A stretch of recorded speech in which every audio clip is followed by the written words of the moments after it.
1, 2, 3. Jak and Daxter and the Precursor Legacy was a huge success when it came out. I remember seeing it in stores in the coveted platinum case because only the best go platinum. Wait till you see the. No.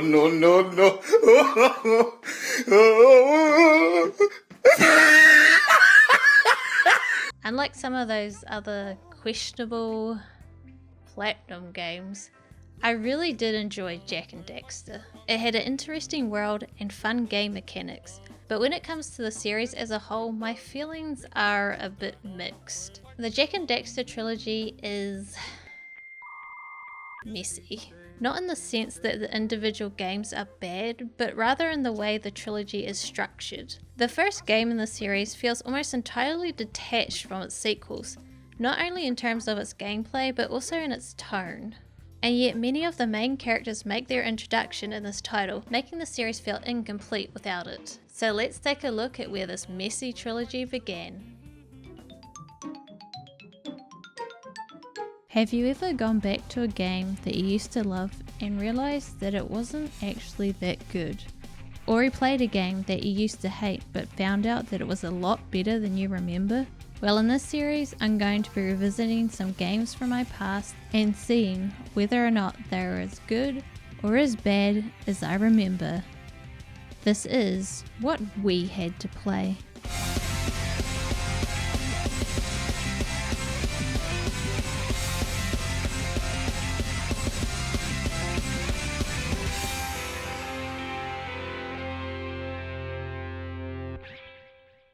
Jak and Daxter: The Precursor Legacy was released in 2001 for the PlayStation 2. It was re-released in HD on the PlayStation 3 in 2012, along with its two sequels, Jak II and Jak III. The game received official PlayStation 4 emulation compatibility in August 2017, and this is the version we will be playing through for this retrospective.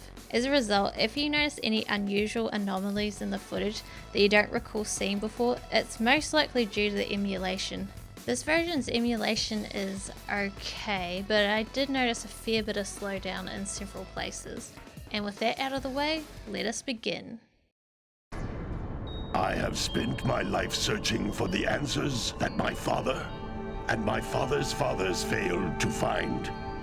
Who were the precursors? Why did they create the vast monoliths that litter our planet?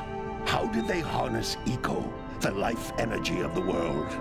What was their purpose, and why did they vanish? I have asked the plants, but they do not remember. The plants have asked the rocks, but the rocks do not recall. Even the rocks do not recall. Every bone in my body tells me that the answers rest on the shoulders of a young boy. Oblivious to his destiny, uninterested in the search for truth, and rejecting of my guidance. And why would he want to listen to old Samus the Sage anyway? I'm only the master of green eco, one of the wisest men on the planet.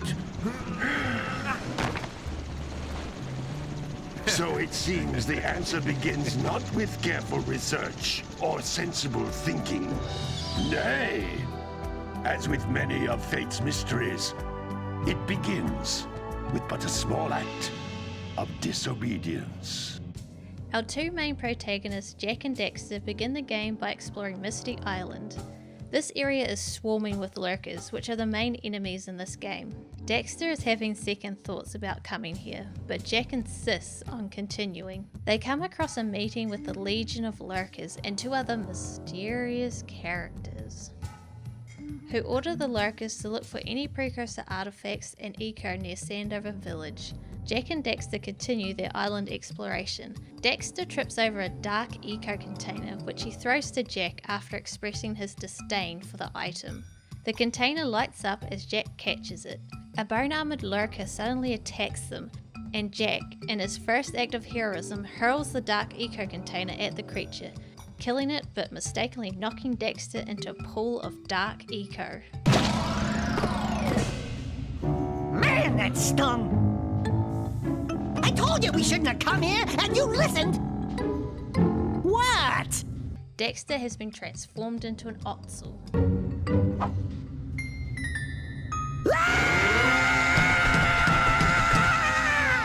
A fictitious animal that resembles a cross between an otter and a weasel. Although I don't believe he is specifically referred to as an Ottsel in this game, that is what the animal is called. Okay. I'm fine.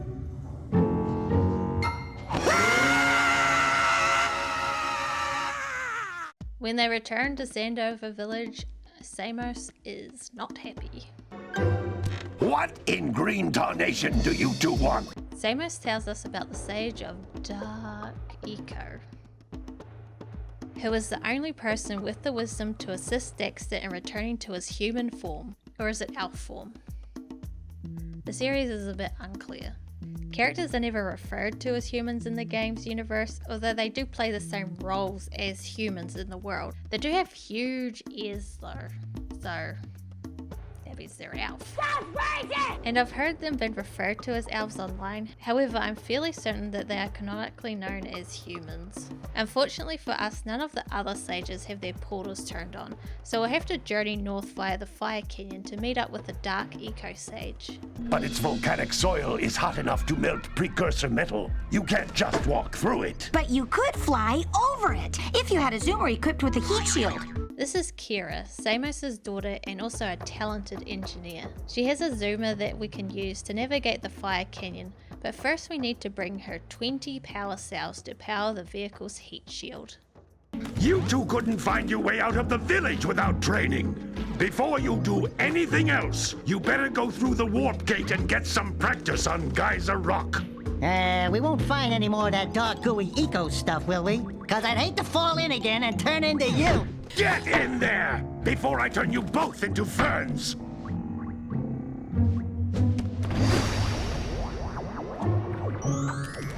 Warping through the portal, we enter the first level. Well, I guess it's more of a tutorial than a level, but everything you collect here does count towards the main game, which is pretty good. The first Jak and Daxter game is best described as a collectathon platformer, in the similar vein to the original Spyro Trilogy and Banjo-Kazooie. Right from the get-go there are some boxes we can break using either the spin move or punch. Inside is some green eco. Green eco is used as health. Collecting 50 of these little blobs will give us an extra hit point. There are also larger green blobs that you can pick up, and by just grabbing one you will gain an extra hit point. Jak's movement speed is determined by how far forward the analog stick is pressed. By slowly increasing the pressure you can make Jak go from walking to running. The animations are really fluid for his run cycles, so it's really easy to gauge how far and fast you're going to travel. This is really important for timing your jumps and manoeuvring around the levels. Given this game is a platformer, of course the jumping mechanics are the most important. A simple tap of the X button is all that is required to perform the basic jump. This will help you cross many smaller gaps, but a double jump is required for the larger ones. If you press X again while mid-jump, Jak will perform a double jump, scoring just a little bit more height. Hit circle during a double jump to spin, which serves as both an attack and a way to gain some horizontal distance. You can also use it to avoid taking fall damage. Precursor orbs are one of the main collectibles. They are everywhere in this game. Each level has a set amount of them for us to find. Power cells are the big daddy of collectibles. Reaching certain thresholds will open up new areas. There are a total of 101 power cells, but you do not need to find all of them in order to complete the game. Jak can also perform a ground pound. Using it on these metal crates will release the scalp fly.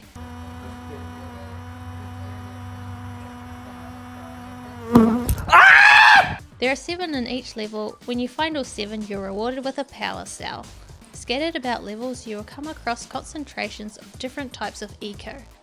Picking up the blue eco attracts collectibles to you, increases your movement speed, and activates precursor artifacts that have a lightning bolt symbol on them. It is only a temporary power up, and we lose the effect once the meter drains. There are also vents that spew out eco. They will completely fill the meter and do not despawn after use. That's pretty much the basics of the gameplay. Now before we leave, let's check if we have everything. By going into the menu, we can see our progress for each level. This is really useful, especially if you're going for 100%. We got the moves, eh, Jak? We'd love to stay and chat, Big Green, but we're, itching to get on with our adventures. Fine, fine. Adventure away then. We're now free to explore Sandover Village, both Jak and Daxter's home. It serves as a little hub world from which we can visit the other levels. Somos directs us to Sentinel Beach, although you are not required to go there first. We also have the option of venturing into the Forbidden Jungle. There is also a day and night system in the game. It doesn't really affect anything besides the lighting, but it does convey the passage of time. Missions for power cells can also be fulfilled in these small hub locations. Most just require you to bring a specific number of precursor orbs to a specific character. For example, Jak's uncle. We'll trade a power cell for 90 orbs. There are also Oracle precursor statues with 2 power cells that we can receive in return for orbs. They are concealed in semi-secret spots around each hub area. Sadly, this game does not go into great detail into the lore of the precursors. All that is actually revealed is that there was an advanced civilization that existed years ago, and remnants of its technology are dispersed around this land. In this little beach area, we can herd these yakals for the farmer for a power cell. When it comes to missions, this is a bit of an outlier since most of the tasks like this do not take place in hub areas. In fact, I think this is the only one like this in the entire game. Most missions we take on for other characters take place within a specific level, such as assisting the bird lady with the flut egg at the Sentinel Beach. No! You'll note that I'm roll jumping a lot on our way into Sentinel Beach. This is due to the fact that this is one of the fastest methods of travel. Jak will enter a roll motion if you press R1 while running forward. Jak will gain a lot of momentum by jumping at the end of the roll. This is great for quickly moving around the levels and jumping across wide gaps. However, once you've launched the jump, you don't have any mid-air control, so make sure you're facing in the exact direction you want to travel, otherwise you'll easily hurl yourself off the side of a platform. Jak will crouch if you press R1 while stationary. You may do a variety of movements from this position. You can crouch walk, which I don't believe is necessary at any point in the game, but you can do it. There's the crouch jump, which is the highest jump Jak can perform without using any power-ups. There's also the crouch punch. When Jak is crouched, pressing square causes him to perform an uppercut into the air. To be honest, it's not all that useful, however hitting these logs will push them up and create some platforms to access higher ledges. Despite the fact that you have a choice between going to Sentinel Beach or Forbidden Jungle, I do believe that the beach level is considered to be the first level. It's designed with wide ledges to make it less probable for inexperienced players to fall off, while unclogging Samus's green eco vents grants access to unlimited full heals. The flut egg can be found further up on this ridge. Knocking it down will cause it to hatch. The bird lady from before will look after the bird for us for the time being. She will be important to us later on. Luckily, or unluckily, for me, Jak can swim. The swimming does not feel very responsive. Stand up! No. Yes! No, it's too deep. Nah. Thankfully, it isn't used much. You can dive under the surface for a brief period of time, and that's about it. Swimming too far from shore will get you eaten. Yummo. We need to get to a catapult up on a tower in order to turn it off. However, we will need to employ blue eco to get there. Unfortunately, the vent that normally emits blue eco has been turned off. So in order to collect all of the power cells on the beach, we must travel to the jungle and activate the blue eco. This is an interesting feature of the game where actions in one level have an effect on another. However, the game doesn't do a great deal with this idea, as it usually merely allows you to grab a few collectibles in a given area. In truth, it is a little bit underdeveloped, and may be a bit annoying as it forces you to backtrack into a level if you take on levels in the wrong order. Unless you have previously played the game or follow a guide, there is no way to tell which levels should be completed first. A huge precursor tower stands in the center of the Forbidden Jungle. The means of reactivating the blue eco vents are housed within the structure. You get a good sense of Jak's control while exploring the jungle. Because of the snappy controls and great animations, platforming is a lot of fun. Jak's mid-air control is exceptional. It gives you enough wriggle room to change course without becoming sluggish. Short hops are achieved by just tapping the jump button, allowing you to traverse smaller spaces while maintaining speed. The controls are just so good. I'm aware that watching game footage doesn't do a good job of communicating the game feel, but believe me when I say that these controls are nearly perfect for this type of game. The levels are very well suited to Jak's moveset. They're open enough to allow for a variety of platforming challenges, but condensed enough so you don't feel like you have to travel a long way to get to an objective. Standing on this platform activates the blue echo vents that run throughout the levels. A boss encounter with a giant plant is also located within this tower. For some reason in my brain, I always get this boss confused with the boss in Mario Sunshine. I don't know why, I think it's because they're like both plants and like the environment's kind of similar. I don't know, it's just my brain doesn't work properly. In any case, disposing of this boss is a piece of cake. You only need to defeat its minions and then hit it 3 times in the head, because of course you have to do it 3 times because this is a video game, and that is the law of video games. We make a point of jumping on its head several times to release the orbs inside, which are very easy to miss. We gather a few more power cells in the jungle before assisting the riverside fishermen. What do you have in the basket? Nothing to talk about. Them monsters patrolling the ocean took a bite out of me fishing ring, and now they're gobbling up me catch. No matter what I try, I can't seem to catch a single fish in this river. Woo! Maybe it's your breath. You think you can do better? Try scooping up river fish with a tiny net. I'll give you a power cell if you can catch 200 pounds of them critters. And then I'll let you and Shrimp here use my speedboat to get to Misty Island. You want to try the challenge? There are 2 types of good fish to catch. 1-pound fishies and 5-pound fishies. If you miss 20 pounds of good fish, then I'm gonna take me net back from you. There are poisonous eels in this river. Catch even one of them boogers, and you'll poison the whole darn catch. The controls are straightforward. Simply move the net from side to side to catch the fish. It's not difficult to catch the fish, the hardest thing is not catching the eels. I'm not sure why they're called eels, despite the fact that they resemble poisonous fish. Perhaps there was a communication breakdown between the 3D modeler and the person writing the dialogue. Even though we already have 20 power cells to travel across the Fire Canyon, we're going to collect all 101 power cells for this playthrough, so we'll clean up the missing collectibles on the beach before boarding the fisherman's boat to Misty Island. Wait a minute! We are not going back to Misty Island! Are we? When Jak and Daxter came out, it was a technical marvel. Naughty Dog strove to make the world as seamless as possible.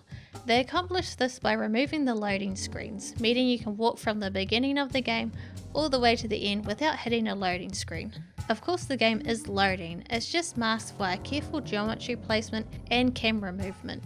You can also see other parts of the levels in a distance, making the world feel interconnected and a sense of scale that was rarely seen. Our first mission on the island is to catch the sculptor's muse. Lil furry dude! Oh, I thought for a moment you were my muse. My muse. My muse. The muse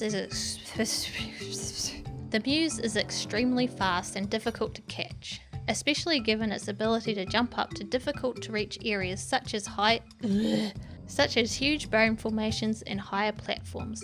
However, if you can manage to cut it off, you should have no trouble catching it.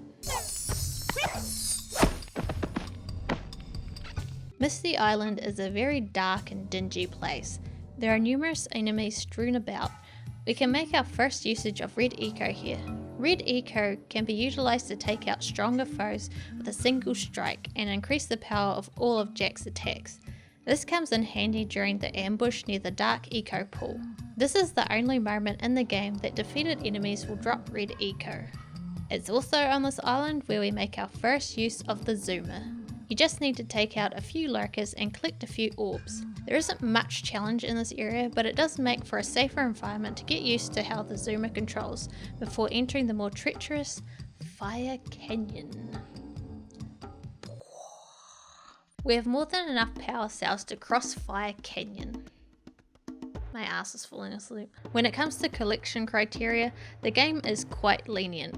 So if there are any aspects of the game that you don't really want to complete or are having difficulties with, they can be skipped, as there are plenty of power cells to go around. Great! You have the 20 cells needed to power my heat shield. Now be careful. The shield will only protect your zoomer till it reaches 500 degrees. To make it through the canyon, we'll need to make sure that we hit the oxygen. What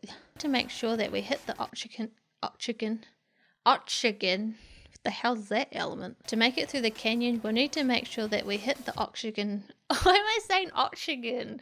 Hey, it's not a word. To make it through the canyon, we'll need to make sure that we hit enough oxygen balloons floating about in order to keep the temperature of the zoomer at a safe level. If it gets too high, it will explode. The zoomer, I mean, not the oxygen.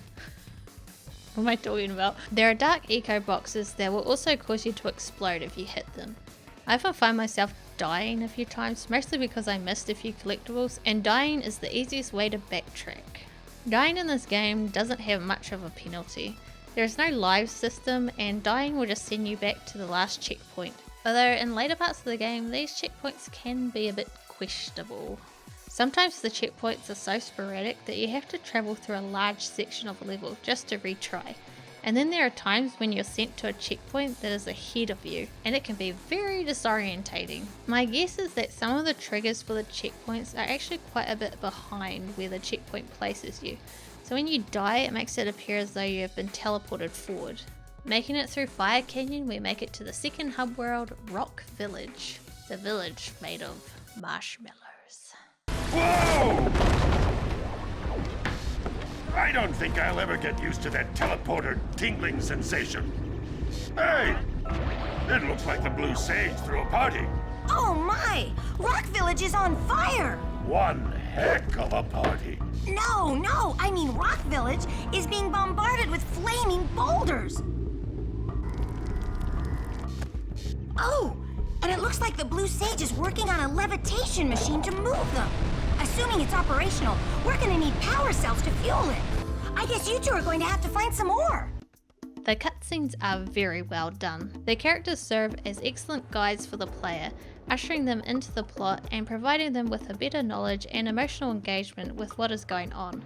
Though the models aren't as good as those we'll see later in the series, their designs allow them to be posed and animated in quite expressive ways. While the visuals are really lively, the same cannot be said for the music. It's very bland in my opinion. It's ambient and plays quite quietly in the levels that you don't really notice it that much. If you played me some music, I'd recognise it was from the game, but I wouldn't be able to tell you what levels it was from. Forbidden Jungle? Precursor Basin? Just like in Sandover Village, there are a few NPCs that have some missions for us to complete in exchange for power cells, as well as exchanging orbs. A geologist has requested that we herd some lightning moles back into the ground. What is a lightning mole? I don't know. These things. In addition, there is a gambler who wants us to break a course record on our zoomer. Since both of these missions are in the Precursor Basin, we're going to head there first. The entirety of Precursor Basin must be completed using the zoomer. Now, depending how you feel about driving, this level can either be a blessing or a curse. For me, I'm not very good at driving, but I don't mind some of the missions in the level. Some of them, however, I mind a lot. The zoomer controls can take some getting accustomed to. It handles more like a jet ski rather than a motorbike. Much of the movement is dependent on your momentum. For example, you can perform small bunny hops. You don't go very high and you have to get up to speed and launch yourself off a slope if you want to go higher. However, because there is no brake system to assist you in turning, the short bunny hops are quite effective in helping you turning sharper. The biggest weakness to the zoomer's controls is making a complete 180 turn. You either have to turn really wide or slow down completely to pivot the zoomer. This can make the mission where you have to eradicate these dark plants for Samus quite frustrating, because the whole thing boils down to making these turns, and you only have a certain amount of time to destroy all the plants before they start respawning. Herding the moles and beating the course record are both really easy to complete, with the latter being extremely lenient on the time. The second ring challenge is my least favourite mission in this level. I'm going to explain why. The idea is simple, you must drive through the rings before they vanish. Easy, right? No.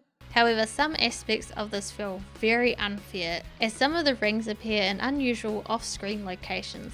As a result, your flow is disrupted and you can't find the next ring, which means it vanishes. But because it vanished before you can find it, you don't know where it is for the next time. And to try again, you have to drive all the way up this cliff area, which is really easy to fall off, which frustrates you. And since you're frustrated, you start making stupid mistakes. It's all very frustrating. My favourite level in this game has to be the Lost Precursor City. It takes place in an underwater city, which reminds me a lot of the Bioshock city of Rapture. It has a fantastic mood and the layout is excellent, with a few branching paths, yet the level is not so large that you become disorientated. The level is primarily focused on timed platforming challenges. When Jak stands on these platforms, they revolve around each other. They are used to move across gaps that would be impossible to reach by jumping. You must use caution when swimming in this area's water, because it is set to be electrified. Fortunately, it's not an instant kill, so you still have a chance even if you mess up the timing. This level even includes a power cell that can be collected outside of the level. Now that I say that sentence out loud, it doesn't really make that much sense. If you use the elevator, it will take you to the surface. You can then grab the power cell. The jump to acquire it is a little tricky, but it is doable. The easiest method to get it is to take the elevator back down and get it that way. One of the platforming segments does feel a little undercooked. It's set up as a kind of puzzle where you have to jump on the squares to change them all to blue. You need to make sure this is done while ending near the door that opens, but it's so simple that it barely even registers as a puzzle. Most players will probably just get it by accident. Collecting this power cell will cause dark echo to rise. By utilizing blue echo where you can, you must run up the chamber before the dark echo engulfs Jak. Unlike with Daxter, if Jak falls into a pool of dark echo, he just dies. He doesn't get to be an Otsul. It's never explained why.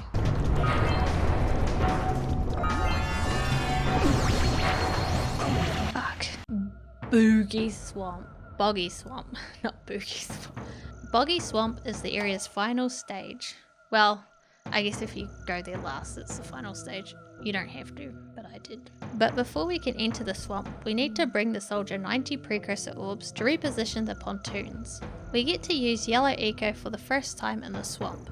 Jak can use yellow eco to shoot projectiles, strike enemies, and demolish objects like these metal containers. We must use this eco to cut the tethers on the lurker balloon. The tethers are scattered across the swamp, and we must work our way through it to find and destroy them all. The swamp itself is quite linear. It follows a predetermined path with a few offshoots where you can jump to gather a few collectibles. It is possible to complete it backwards by jumping onto this ledge, though I would not recommend completing the level in this manner because the platforming and bar swinging do not flow as well.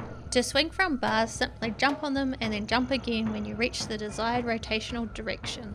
The only drawback is that you can't turn Jak around when swinging. We will finally ride the flut that hatched from the egg on Sentinel Beach in a section of the swamp. Riding the flut is a lot of fun. Also, saying the word flut is fun. Flut. She has the ability to sprint extremely quickly and jump extremely far. You can make her flutter, which will cause her to jump even further. The only thing I don't like is her attack. She charges forward, making it very easy to fall off platforms by accident. For a power cell, you must complete a short platforming challenge. Unfortunately, the flut is rarely used. In the game, there is only one more section. This is a pity because these sections are a lot of fun, and I really think they should have included the flut more. We have collected all of the power cells in the area, so let's go talk to Kira. Great! You have the cells for the machine! They ought to provide enough power to lift that boulder. There we go! Now be careful facing that monster lurker at the top. Wait! I'll stay here and protect Kira. Jak, I think you're ready to handle that monster without me. Oh, really heroic of you. With the boulder out of the way, we can take on the boss Claw. That sounded so posh when I said it, Claw.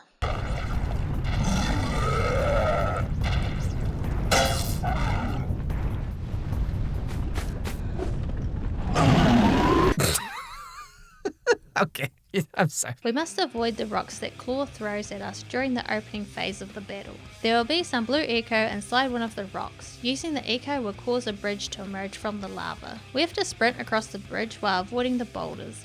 On the other side there is a yellow echo that we can use to shoot at Claw, causing him to drop a boulder on his head. Because this is a video game, doing this 3 times will defeat him, because that is the law. The most difficult aspect of this fight is avoiding the lava, which is an instant death. The majority of the challenge comes from figuring out the attack patterns. It becomes really simple once you've worked that out.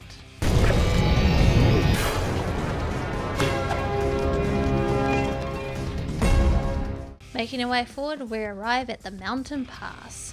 It's another zoomer section and we have to race the lurkers to the finish line before they detonate the explosives. The simplest approach to complete this level is to collect as much as you can the first time around and then return later to clean up anything you missed. The reason for this is that a power cell is hidden behind this destructible wall. However, the yellow echo vent must be opened before you may proceed, and the mechanism to activate such a vent is discovered later on in the game. Volcanic Crater is the game's final hub area, and like the others, we discover that the Red Sage has been kidnapped. Ow! Look, I always wonder if I'm losing body parts in those things. Holy yuccow! The Red Sage's lab looks worse than the Blues. Well, it definitely looks as though there's been a struggle here. I'd hardly call it struggle. Would you, dear sister? Certainly not. The Red Sage gave up with so little effort. No fun at all. Gall? Is that you? You've finally gone off the deep end, eh? And Maya, I told you the Dark Eco would affect you both. Nobody ever listens to old Samos. What have you two done with the Blue and Red Sages? Don't worry about your colorful friends, you old fool. They're perfectly safe in our citadel. Our special guests. They have graciously agreed to help us on a little project. You were wrong, Samos. Dark Eco can be controlled. We've learned its secrets, and now we can reshape the world to our liking. You can't control Dark Eco by itself. Even the Precursors... Until now, we've had to scrape by with what little Dark Eco we could find near the surface. But soon, we will have access to the vast stores of Dark Eco hidden deep underground. Not the silos. Yes, the silos.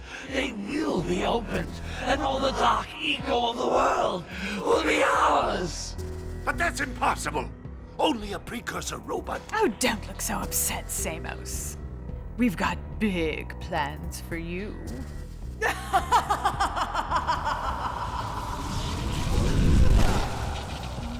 Wait a minute!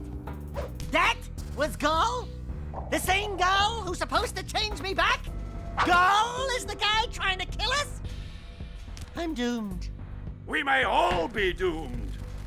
If they open the silos, the Dark Eco will twist and destroy everything it touches. We simply must get to their citadel to stop them. The fastest way there is through the lava tube at the bottom of this crater. A few more power cells and your Zoomer's heat shield should get you across the lava safely. All right, my boy. You know what to do. Take the flea bag and go round up more power cells. This region contains only 2 levels as opposed to the 3 in the others. To be honest, this entire hub area feels a bit rushed. There are no quests dedicated to NPCs to fulfill. There are only 2 NPCs and all they want is to trade orbs for power cells, which they have 4 of. Because there are also the Oracle power cells, that means that 6 of the 8 power cells in the volcanic crater only require Precursor orbs. You can see why it feels so incomplete. And just the whole area as a whole is a real pain to navigate through.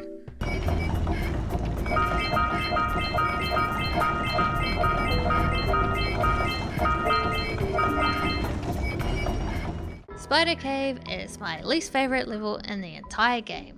It's no competition. There are lots of places to fall off, a section where you have to go through in the dark, Dark Eco everywhere, and these fucking spiders. Bastard. Centipedes are eating their way into some tree trunks. If we kill all of them, they will drop a power cell. There are numerous yellow eco vents around the cave. When you hit them once, they begin crawling around the trunk, making them more difficult to hit. Using Jak's goggles, we can manually aim. In the spider cave, there is a secluded section with a lot of scaffolding for us to climb. As we travel higher, it becomes clear that the lurkers are excavating a massive precursor robot. I'm sure it's not important. When you leave the cave, there is a tough part where you must make it to the volcanic crater with enough yellow eco to crack open this box for the hidden power cell. Once Kira has fixed it, you can use the gondola in volcanic crater to take yourself up to the top of Snowy Mountain. For me, this level is a bit of a mixed bag. There are many aspects of it that I enjoy, but there are also some that I find very annoying. One of the main annoyances are the checkpoints. There are really few and far between. There's a section where you have to run through an area swarming with lurkers. It is really difficult to complete with the number of enemies and even just getting to the location. However, if you fall or lose all of your health, you'll respawn all the way here, so you have to go all the way back through the vexing ice physics. This game's ice mechanics are extremely difficult to control.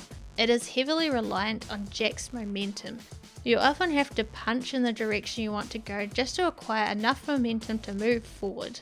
However, if you reform it too close to an edge, you can easily launch yourself off the side.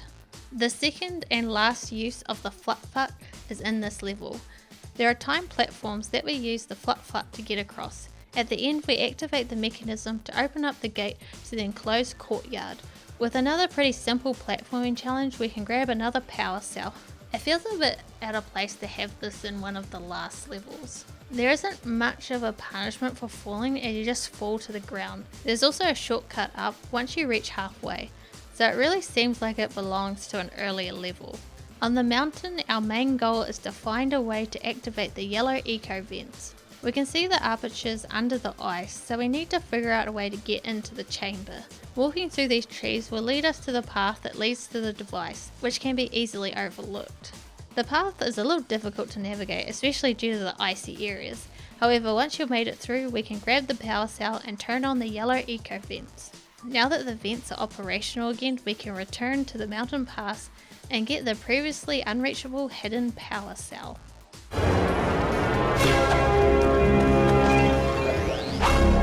We can proceed via the lava tube now that we have collected all of the power cells in the area. Alright! With these additional power cells, I should be able to supply the heat shield with enough power to stand up to this lava. But the shield still has a limit. It will now withstand temperatures up to 800 degrees, but no more. So keep an eye on your gauge. I don't want to think about what those temperatures would do to your zoomer. This is the final zoomer section in the game, and it is probably the best in the game too. It's significantly longer than the rest, so much so that it has a checkpoint halfway through. But it's one of those checkpoints I mentioned earlier that kind of teleports you ahead and can be a bit confusing. The zoomer, like Jak, can pick up blue eco, green eco and yellow eco, allowing it to fly faster, repair damage and shoot yellow eco bolts. The lava tube necessitates the precise use of yellow eco to eliminate bombs that obscure your path. As we near the end, we must activate the final portal for Kira and Samos. Hey! Where's old short, green, and wrinkly? This is terrible. Father is missing. I think Gall and Maya may have kidnapped him as well. Relax, sweetheart. I got everything under control. Under control? Lurker armies continue to grow across the land. The sages have been kidnapped. Gall and Maya have gathered enough eco to complete their terrible plan. And to stop them, you're going to have to fight your way through their citadel. Yeah. That about sums it up. You've got to rescue my father before it's too late. And Jak, be careful. Yeah, we will be. All 4 sages have been abducted, and it's up to Jak and Daxter to navigate the vast citadel and rescue all 4 sages. It's about time you two decided to show up. Nice to see you, too. Do they have you mopping the floors now? There's no time for jokes, Daxter. Gall and Maya kidnapped us to sap our energies to power their abominable machine. It appears they have combined the functional remains of a precursor robot with scavenged artifacts from across the land. Then they added a few diabolical additions of their own, creating the one thing capable of opening the Dark Eco silos. If you can free the four of us, we can use our combined powers to break the force shield surrounding the robot before they use it to destroy the world. There are several challenges to overcome in order to liberate the sages, each of which requires the usage of that sage's associated eco, apart from Samos. Well, I guess you do need to be alive to rescue him, which is what Green Echo's for, so I guess technically you are using his eco. I'm not sure how much that counts though. So we know that Goal is the Dark Eco Sage and is actually the one trying to kill us. It's a fairly simple twist, but I don't believe it was intended to be a huge reveal or anything. The story itself is understated. It doesn't go into great depth about the world or the characters. The interactions amongst the small cast of characters provide the majority of the plot. Even in the little that we do see of the characters, they're all well defined and likeable. The main character Jak does not have any spoken lines, but his actions and body language reveal a lot about his nature, like looking at Kira's butt. Nice. I love that scene. Despite the fact that he has no spoken lines, the game implies that he can talk. He just gets interrupted by other characters, and by other characters I mean Daxter. What? Daxter walks a delicate line between being funny and annoying, kinda like me. I can see how some people could find his character irritating, but his dialogue is well written enough that he never crosses that line for me. He isn't portrayed as brave as his best friend Jak, but he's far from a coward. Okay, fine. We'll save the world, but do it quickly before I change my mind. He comes across as overconfident but well-meaning. They make a great pair, and I love the way that they animated Daxter on Jak's shoulder. He'll lean in when Jak is moving fast and hold on for dear life when he attacks. While we don't spend much time with Kira, she and her father communicate with us frequently over the radio, either hinting at what we should do next or complimenting us on our success. Kira assists us greatly during the game, and it's difficult to claim that we would have gotten this far without her. Hey, baby. What do you say you and I go cruising on this A-Grav Zoomer? Rule number 1, I don't date animals. Ah, you don't know what you're missing. Daxter flirts with her, but she seems to be more interested in Jak. Their relationship is hinted at rather than shown, and the game doesn't go into much detail about it, except when Jak looks at her butt. Nice. To be fair, it is difficult to demonstrate a relationship when one of the participants does not speak. Fortunately, they do go more into it in the sequel. Samos is an old curmudgeon. He genuinely cares about Jak and Daxter, he just doesn't always agree with their choices. His scolding is played for comedy and he has some great quips. There's a lot more to his character than what's portrayed in the first game, but we'll go into that in more detail in a future video. The sages are really just MacGuffin characters, with whom we only have a couple of exchanges. Our two main antagonists, Goal and Maya, are undoubtedly the weakest links in the cast. While they are in command of the lurkers, they do not feel like the villains because they do not look like lurkers and have no actual presence within the levels. They just appear in a few cutscenes and that's about it. And Goal's sister Maya is a completely meaningless character. I don't even know why they even bothered including her. She does nothing and contributes nothing to the plot. It's up to you two to figure out how to destroy the robot. Oh, right. I get to help the guy that turned me into a furball destroy the only person who can turn me back! First, save the world. Then we'll try to convince Gaul to help Daxter. You're too late, Samos. Once I possess limitless Dark Eco, I will have the key to creation itself. This is madness! Releasing that much Dark Eco will destroy everything we know. Just look what it's done to you. It has given us a beauty beyond anything you could understand. Beauty? Have you two looked in the mirror lately? Just wait until we open the silos, little one. You think short and fuzzy is bad. And to think you two traveled all this way for my help. Fools! Enjoy your front row seats to the recreation of the world!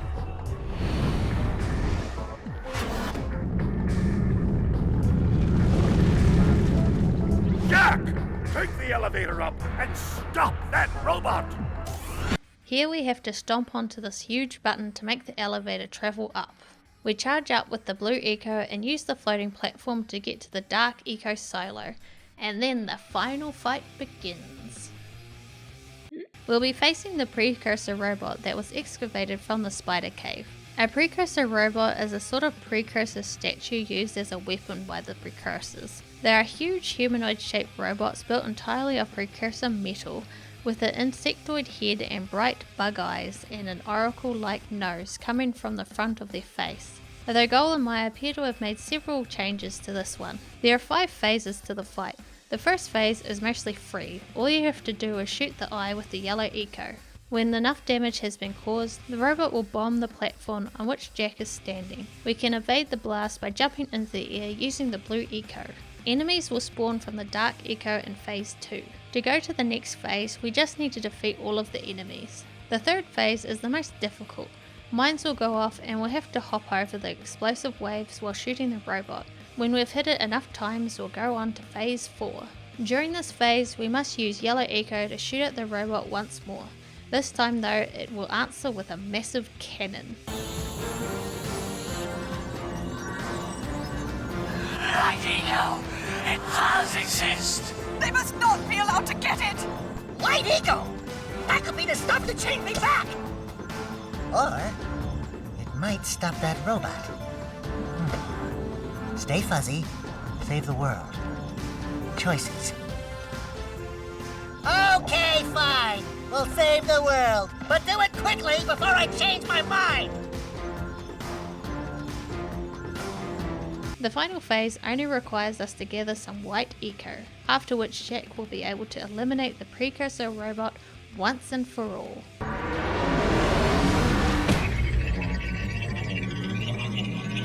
Do something!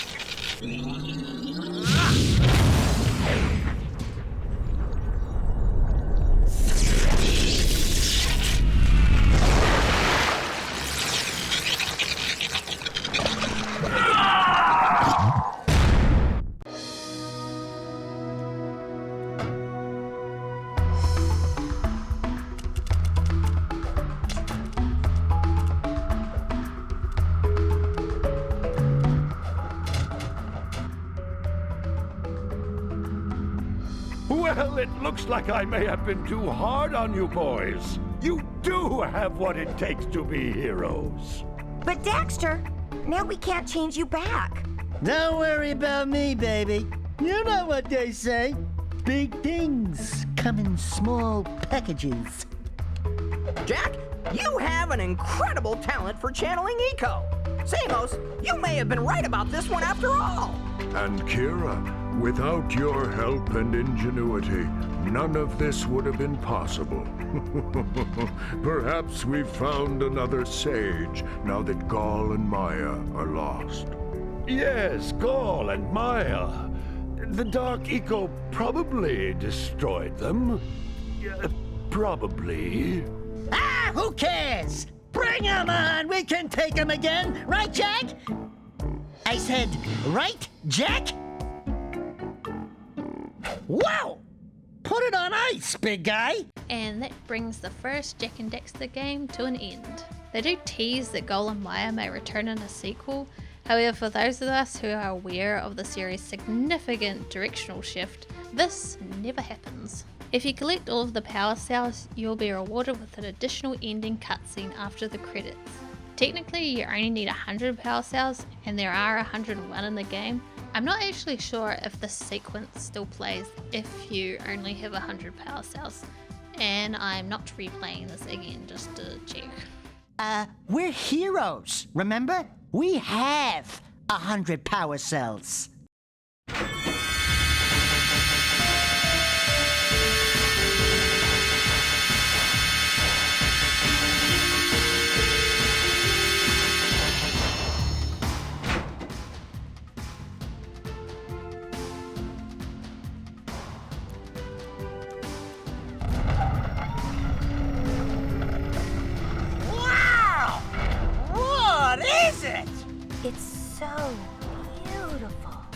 by the Precursors. Unfortunately, this is the only reward for completing the game fully, and we won't be able to see what's behind the door until the sequel. Because of this, I wouldn't say that this game is worth 100%ing for this reward, but it is worth it in some ways because the game is a lot of fun to play. It's really satisfying to collect everything in a level and see it ticked off your list.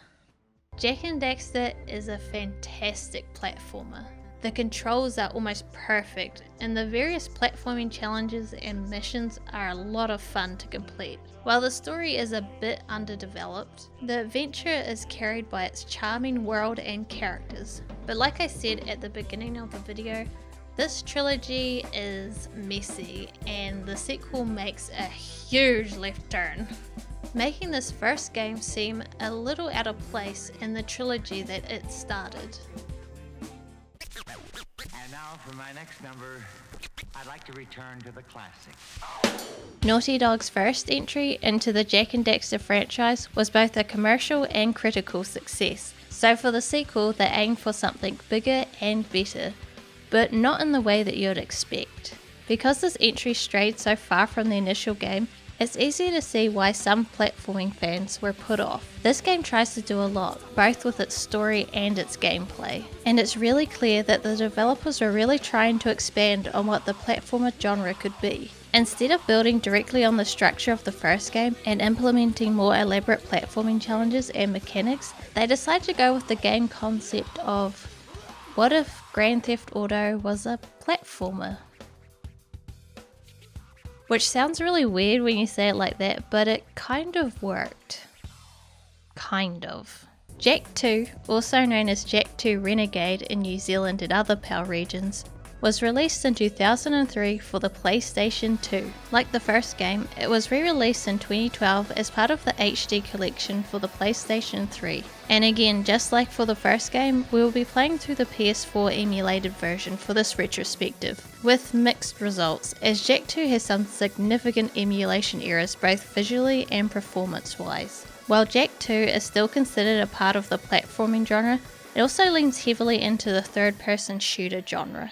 Jak II begins immediately after the first game's 100% ending, making the completionist ending the canon ending. Looking back on that ending, it's clear that Naughty Dog did not have this trilogy completely planned out from the beginning. Now, just because I think the story of this game was not planned in advance doesn't mean that I think it's bad. It's actually quite the opposite, as I think this game has the strongest narrative in the series. Today's the big day, Jak. I hope you are prepared for whatever happens. I think I figured out most of this machine. It interacts somehow with that large precursor ring. I just hope we didn't break anything moving it here to the lab. Easy for you to say. We did all the heavy lifting. Daxter, don't touch anything! Though the precursors vanished long ago, the artifacts they left behind can still do great harm. Or great good, if you figure out how to use them. I've had some experience with such things. I know you can make it work. Looks like Jak still got the mojo. Interesting. It appears to be reading out some preset coordinates.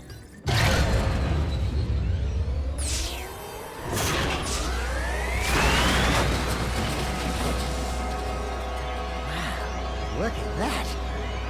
Finally, the last rift gate has been opened. What are those things? So this is how it happened.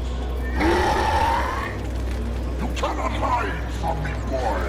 Do something, Jak! What's this do? Or that? How about this one? Anybody press all the buttons? What was that thing? Hang on, everyone!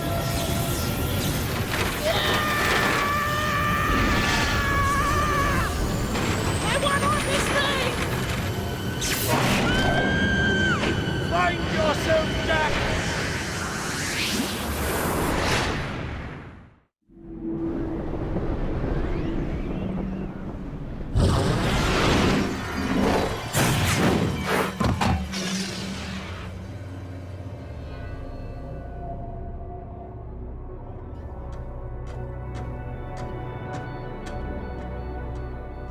Okay, I swear, That's the last time I ever touch any stupid precursor crap! There he is. Move in. Step away from the animal. Ah! Forget the rat. The Baron wants him. We've been waiting for you. Don't worry, Jak. I'll save you before you know it. The events of the spin-off game Daxter take place during the gap of the 2 years between the main games. It was designed specifically for the PlayStation Portable and follows Daxter's exploits while Jak is locked up in jail. While continuing his search for Jak, Daxter takes a job as an exterminator to combat the growing number of metal bugs that have taken up residence in the city. It wasn't created by Naughty Dog, rather the development team Ready at Dawn, who you may already be familiar with as the creators of the excellent werewolf video game known as The Order 1886.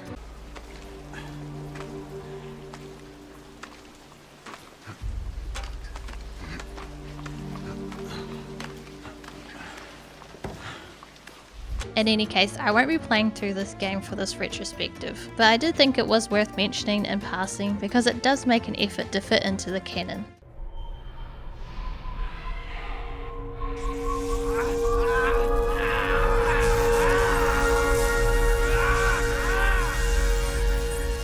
Dark Eco injection cycle complete. Bio readings nominal and unchanged. Nothing. I was informed that this one might be different. He is surprisingly resistant to your experiments, Baron Praxis. I fear the Dark Warrior program has failed. You should at least be dead with all the Dark Eco I've pumped into you. What now? Metalhead armies are pressing their attacks. Without a new weapon, my men cannot hold them off forever. I will not be remembered as the man who lost this city to those vile creatures! Move forward with the final plan, and finish off this thing tonight. As you wish. I'll be back later. Ding ding, 3rd floor. Body chains, roach food, torture devices. Hey buddy, you seen any heroes around here? Whoa! What'd they do to you? Jak, it's me, Daxter! That's a fine hello. I've been crawling around in this place, risking my tail, literally, to save you. I've been looking for you for 2 years! Say something! Just this once! I'm gonna kill Praxis! Shh! Right now, we gotta get you out of here. Just let me figure out how to open the security locks for your chair so I can... Or, you can do it. Jak, easy now. Easy, buddy. It's your old pal Daxter, remember? Daxter? What the heck was that? Sheesh! Remind me not to piss you off. Come on, tall, dark, and gruesome. We're out of here. I brought you some new threads. Put them on. The game begins with a tutorial, but rather than being a standalone level that doesn't really contribute anything to the narrative, this tutorial is actually Jak and Daxter's breakout from the Baron's prison. All of Jak's platforming abilities from the first game are carried over into the second. He can punch and spin attack, in addition to jumping, double jumping, high jumping, and roll jumping. And just like in the first game, Jak controls wonderfully, with animations that flow smoothly and excellent control while in midair. Even in the beginning stages of the game's tutorial, there are multiple opportunities to die by falling into bottomless pits or being ambushed by enemies. This game's difficulty ramps up rather quickly after the beginning. The game is filled with locations where you can find precursor orbs, but this time around they are much harder to come by. The number of them that can be found is relatively low, and they are difficult to locate. They are required in order to unlock secrets within the secrets menus, such as removing Jak's goatee, unlocking concept art, infinite ammo, which is only available after you beat the game, and hero mode. You will be able to keep all of your equipment and play through the game once more in hero mode, but the difficulty level will be increased. Platforming through the stage, we find an open door that drops us down into the dirty and dungy street below.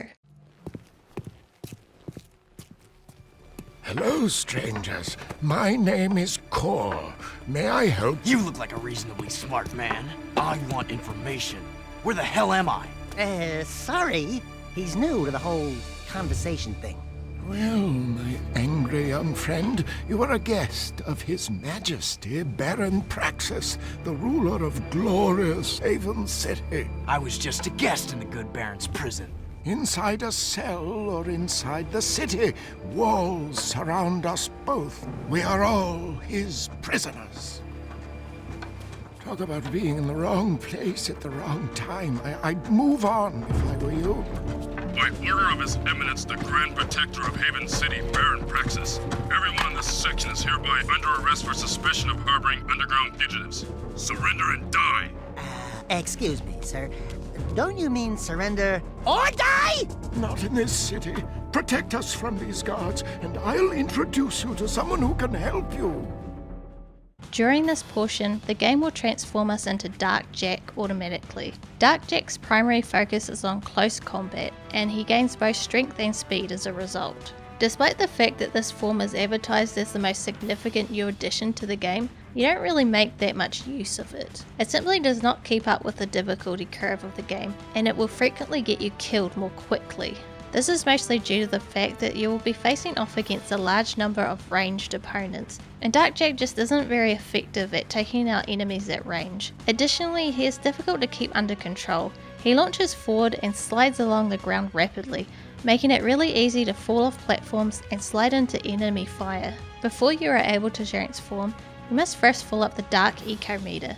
Dark Eco can be found in crates and dropped from defeated enemies. However, since it takes a while to fill up, you won't be able to transform very much. Because of all these factors, I almost never utilize Dark Jak. And to be honest, I'd often forget that transforming was even an option. That was cool! Do it again. Something's happening to me. Something he did. I can't control it. Very impressive. You okay, Jak? What you just did was very brave. This child is important. This kid? He looks kind of scruffy. You are in a restricted zone. Move along! Thank you for your help, but I must get this boy to safety. Hey! What about us? There is an underground group waging war against Baron Praxis. Its leader, the Shadow, could use fighters like you.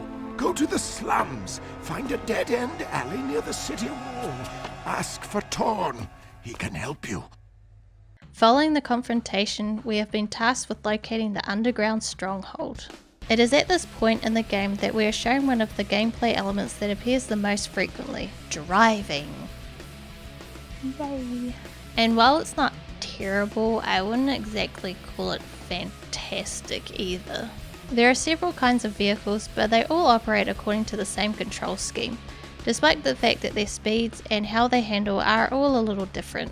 Because of their smaller size, the smaller vehicles are able to make sharper turns and gain more speed, but they can only take a small amount of damage before they explode. The larger vehicles, on the other hand, have the opposite characteristics, moving more slowly and turning more broadly, but they are able to withstand significantly more abuse. There are also a couple of vehicles used by the Crimson Guard that can be stolen. These vehicles have mounted guns that have an infinite supply of ammo, though they are rarely used because they aren't found unmanned very often, and if you steal them you get hunted down by the guards, and they aren't really worth the trouble. It is possible to fly high or low in order to avoid pedestrians. Because there is always a lot of traffic and colliding into other vehicles is the primary cause of receiving damage, you want to keep your vehicle close to the ground most of the time. The Crimson Guards don't care about the citizens of Haven City at all.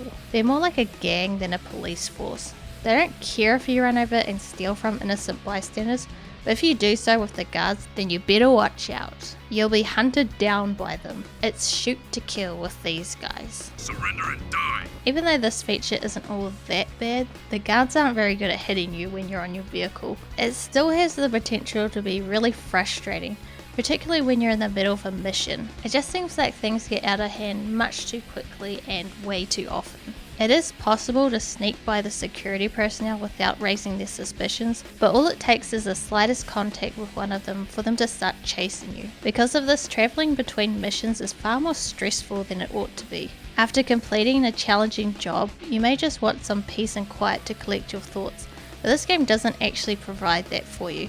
If you want to reach anywhere within a decent amount of time, you have to remain on edge and keep an eye out for the guards at all times. The underground hideout is in the slum area of the city, and we will be visiting this area a lot throughout our playthrough. Here is where our first encounter with Torn, a former member of the Crimson Guard, takes place. I'm pretty sure that's not a spoiler. Stop it! You're spoiling it! You're spoiling everything! If it is, I'm sorry. We're looking for a guy named Torn. Core sent us. Are you Torn? Maybe this guy's a new, like you used to be. New faces make me nervous. Word is you're out to join the fight for the city. You know, picking the wrong side could be unhealthy. We want to see the Shadow. Not likely. If you want to join something, why don't you and your pet go join the circus? Unless you've got the fur for a really tough task. Steal the Baron's banner from the top of the ruined tower and bring it back to me. Then, maybe we'll talk. In order to complete this assignment, we will need to scale the side of a towering structure and recover the flag. It's a good platforming challenge that focuses your attention on the game's platforming mechanics and helps you get better at them. When we make it to the peak, Jak and Daxter begin to perform their signature victory dance, but it is cut short when the tower begins to crumble.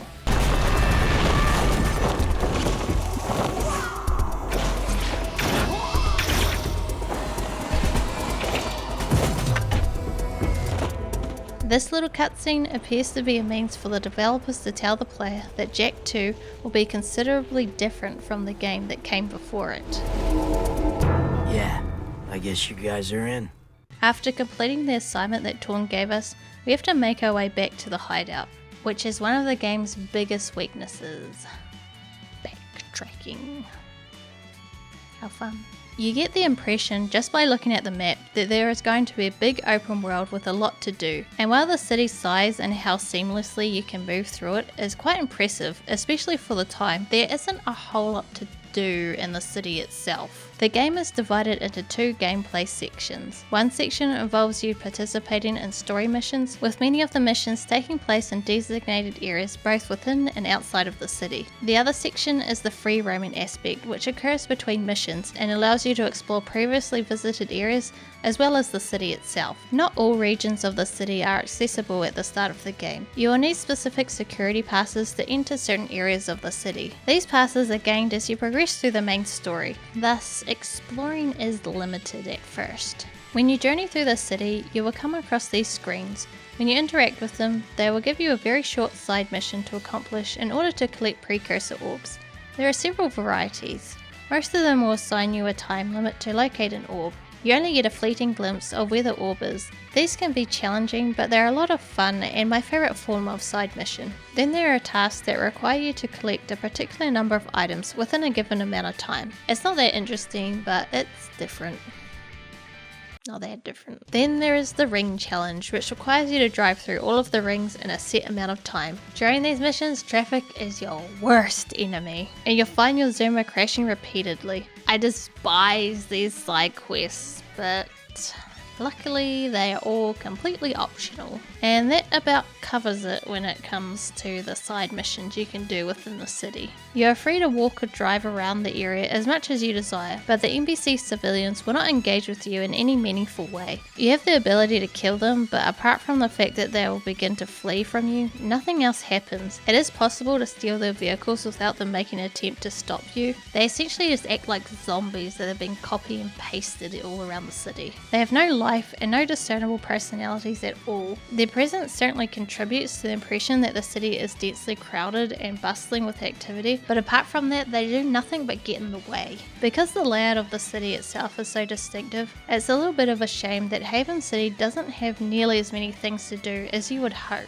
It's comprised of a number of distinct districts, each of which performs a unique function in the city's infrastructure. For example, the agriculture district, which is where all the crops are grown. Then there is the commercial area for trade, and they even have a port. It is obvious that a great deal of planning and consideration went into the structure of the metropolis. There just isn't much to do, and that really sucks. Woo! Being a big hero sure makes you thirsty.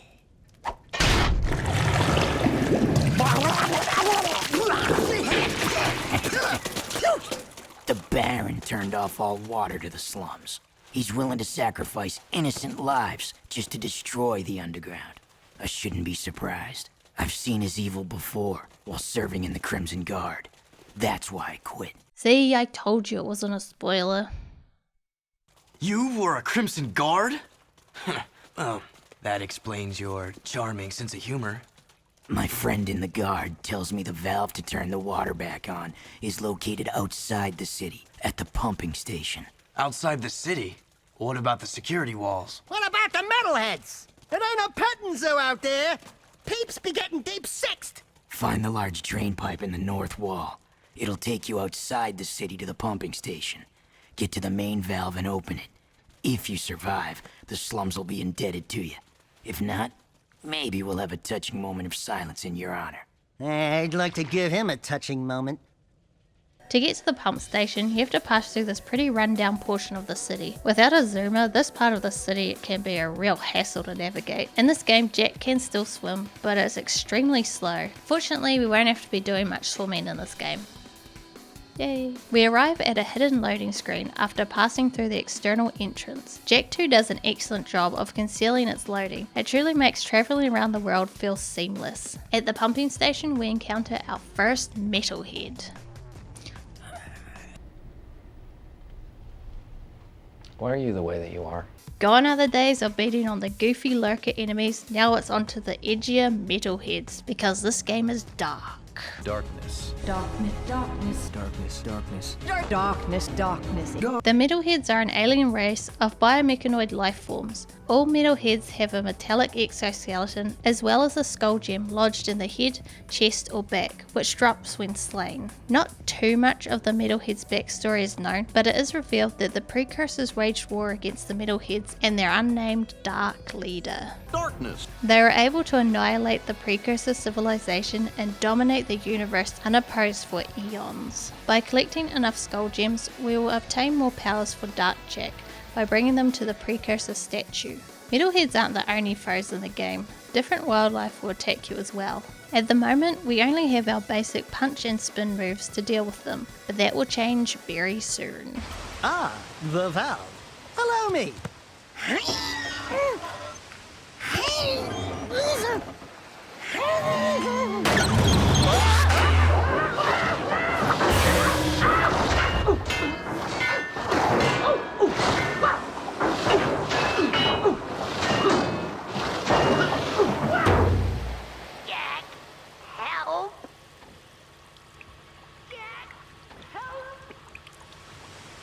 Jak, please, help.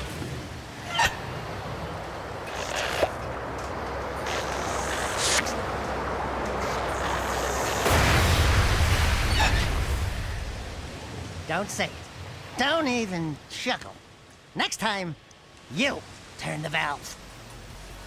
This game's cutscenes are fantastic. This is where Naughty Dog really began to show off their cinematic storytelling abilities. Both the animation and the models have vastly improved from the first game. Although this game has a darker tone, it is far from depressing. The comedic moments and snappy dialogue keep a wonderful balance. Getting through a challenging section and being rewarded with a cutscene is well worth it because the characters and story are both incredibly engaging. The slum's water is back on. I'd love to see the heads roll when the Baron finds out. Yeah, I'm sure he's losing lots of sleep over this armpit of the city. We've done what you've asked. Now when do we see the shadow? When I say so, if I say so. But before I even think about it, I want you to take care of an ammo dump we've ID'd in the fortress.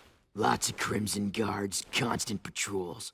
We know it's vulnerable, and the underground needs you to blow up all the ammo you find inside. Get all of it, and we'll deal a body blow to the Baron. You're sending us in, tough guy. So what's with this wheel dealer body blow stuff? That's fine. I want the Baron to know that it's me who's hurting him. Speaking of difficult sections, this next part is where the difficulty really does start to ramp up. Not a lot, but enough for you to realise that this isn't going to be as much of a breeze as the first game was. The strange camera angles cause the majority of difficulty in this section. When the camera is that far back, it's difficult to assess the depth of the jumps. Overall, the camera is hit or miss. It can be manually changed, but it's also semi-fixed in some parts, making it a little unruly. I believe the camera was the same in the first game, but it was less noticeable because the levels were much more open.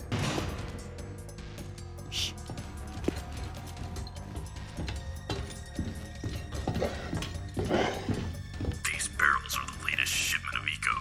The Baron says take them and get out.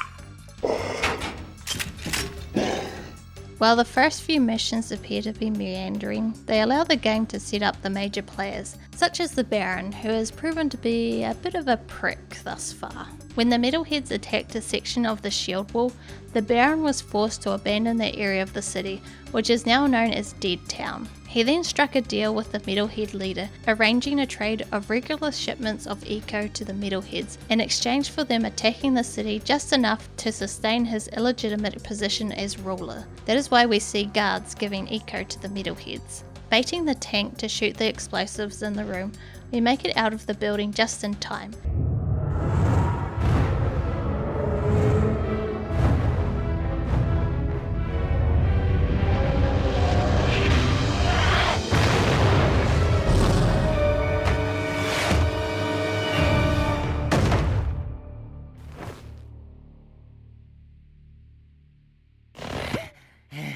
This place has too much excitement. We need to move back to the country. We report to Torn of what we witnessed, and then we are entrusted with delivering a package to a different part of the town. We can enter the port thanks to the security pass we obtained. This is where we meet the series' most repulsive character ever. Maybe in all of gaming. He's that gross. I wrote a blog post a while ago about why I f***ing hate video games, because this is what it does. It appeals to like the male fantasy. Your crew?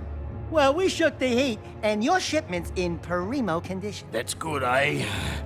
Because a cargo of rare eco ore is worth more than 10 of your lives. And of course, I'd be forced to collect slowly. The underground will take anyone with a pulse these days. And what we have here, the Shadow's mascot of the month. Ooh, soft. Zig, this fur would go well with my silk suit, eh? Listen, tons of fun. Anyone can see that you, and I have the real juice in this burg. We're both players, right? We're both looking for a piece of the action, right? I think we can do business, right? We did you a favor. Now it's your turn. Why is the Baron giving eco to metalheads? Questions like that could get a person killed, eh? Zig, be El Capitan here and his friend, Bonus. If you want to see what that baby can do, try the gun course outside. Show me some skill with that hardware, and I'll hire you for a job or two, eh? We now have our first firearm, the Scatter Shot. This gun is powered by red eco and fires with a deafening boom. It's like a really short-range shotgun, but instead of shooting your adversaries with a cluster of small pellets, hit them with a strong force wave of red eco. The scatter shot is excellent for close-range crowd management and complements Jak's melee strikes. Unfortunately, it has a relatively low range, and even while the force of the shots can push foes back, you can still become overrun, especially if your opponent gets a jump on you. The gun can hold 50 rounds by default. However, this will be increased to 100 as you go through the game. It is incredibly simple to use firearms. Just press R1 to shoot the gun. There is no need to reload in this game, so you can go through your full ammo supply without stopping. To equip a gun, you just use the D-pad that correlates with the gun that you want to use. Guns can be fired while standing still, running, or even while driving. However, while Jak is occupied steering the vehicle, it is up to Daxter to aim the weapon, and his aim is pretty shit. Aiming is a bit hit and miss, quite literally.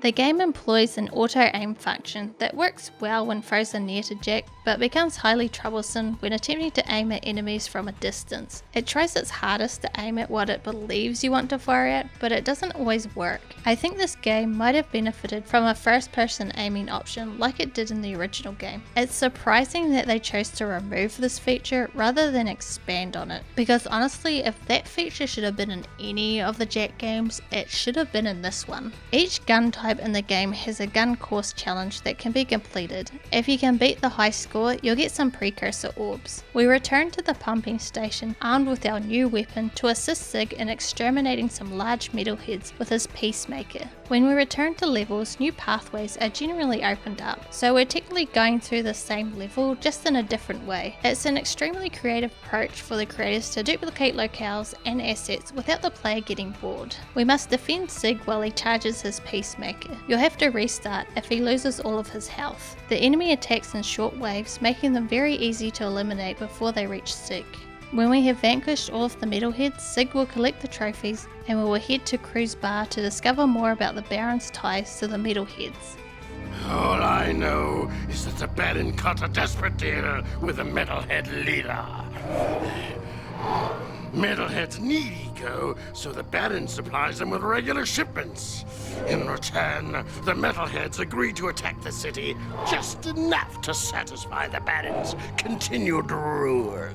Yeah, but how long can that deal last? Well, the Baron is running short on eco, eh? And the metalheads are short on patience. Baron Praxis needs this war to keep in power. Otherwise, the city would put the true ruler on the throne, wherever that little brat is. Daxter and I will clear your sewers. And we haven't forgotten about that weapons upgrade you promised in return. Bloodsuckers. Now we have even more reason to take out the Baron. Besides him inflicting personal pain on Jak with dark eco, he is also putting Haven City in great danger. The city was founded as a monarchy under the House of Ma, with descendants of Ma passing down the throne from generation to generation. The House of Ma was eventually deposed by the city's martial dictatorship, which was formed by the tyrant Baron Praxis. Even though the Baron should be ousted, I don't believe that restoring a small child as the city's ruler will help the situation. Just because the kid is supposed to inherit the throne doesn't mean he's going to be any better than the Baron. I know the game doesn't really expect a player to think too hard about this, as it's just trying to be a bit more of a motivation. I know when I was a kid I didn't really think about it, but it's just one of those things that isn't as great of an idea as you might first think. After we destroy all the turrets in the sewers, Crew will give us our second weapon, the Blaster. This rifle has a long laser sight and is fueled by yellow eco. It's the best all-around gun, capable of taking out enemies both close up and at a distance. However, the gun suffers the most from the game's auto-aiming feature. It won't always shoot at what you want, causing Jak to take unnecessary damage. Jak will perform a quick fire burst if you fire while spinning, which is fantastic if you're getting swamped. You can also punch one enemy while firing at another for a lethal combo. This is without a doubt my go-to weapon. It has plenty of ammo and is effective in practically every situation. I have a proposition for you, Jak. Racing is the biggest sport in the city. Errol is the undisputed grand champion. He's crazy and dangerous on the track. My kind of guy. Only a fool would dare race against him, eh? And that's where you two come in. A client of mine is looking for a fast driver for her racing team. Here's a security pass to get you into the stadium section. And your contract with just a few trifles for me. I've already signed your name to save time. The Ma Memorial Stadium is located in the Central Business District. Knife racing takes place here. And no, we won't be racing knives, as great as that sounds, but air races that kind of look like they have knives on the front of them. But first, we have to get to the stadium in time to be selected for the racing team. When we arrive at the garage, we are greeted by a familiar figure. Hello? Crew said someone was looking for a race driver? I'm busy right now. You must be Crew's new errand boys. Look, I don't mean to be rude. You did get here fast. But I'm not interested in any new drivers right now. And I've got work to do. The audience can tell right away that this character is Kira. However, the game depicts the incident as if neither Jak nor Daxter recognize her voice or silhouette, which is kind of illogical. In reverse, it seems reasonable that Kira would not recognize Jak's voice because Jak never used to talk, and Daxter does not speak during this meeting. I completely get what they are going for, and it culminates in a really good reunion later on. But it's one of those things that you may love in the moment, but doesn't really make sense when you think about it later on.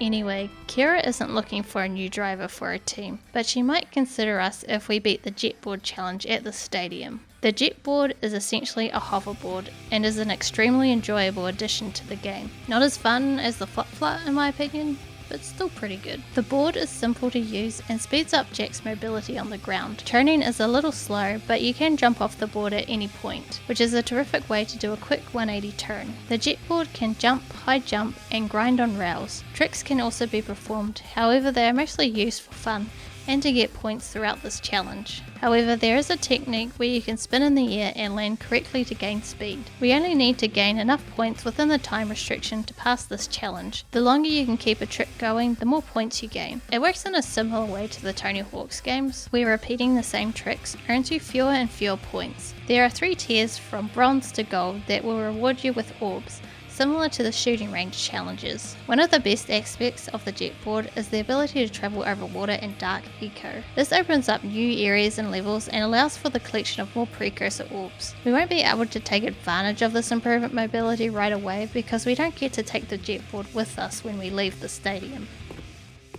We beat the stadium challenge. Great. People do get lucky. Listen, don't you have someone to collect money from or beat up or something? You don't like us, do you? You work for that slimeball crew. What's not to like? Looks like you've won a few races. Isn't it true the city champion gets to tour the palace? Yeah, why? Could you get me into the palace? A friendly visit, I gather. Yeah, I'm a real fan of the Baron. Okay, I'll help you out if you stop bothering me. I saw an old maintenance elevator at the base of one of the palace support towers. That old lift might take you up to the palace if you can find a way to turn on the elevator's power. We need to finish a couple more missions before we can enter the Baron's palace. Missions are dished out in sets, so you'll likely have 2 or 3 missions to do in any order. This does not mean that the game is non-linear, as the next set of missions cannot be unlocked until the previous set is completed. This help makes the game feel a bit more open without making the story a complete mess to follow. Brilliant! I have absolutely no idea what's going on. There's always context and follow-up as to what you're doing, and although some of the missions feel a bit fillery, you will always be rewarded with some funny character interactions or some new equipment. Torn assigns us the task of rescuing Vin, the operator of the Haven City power station and an underground informant.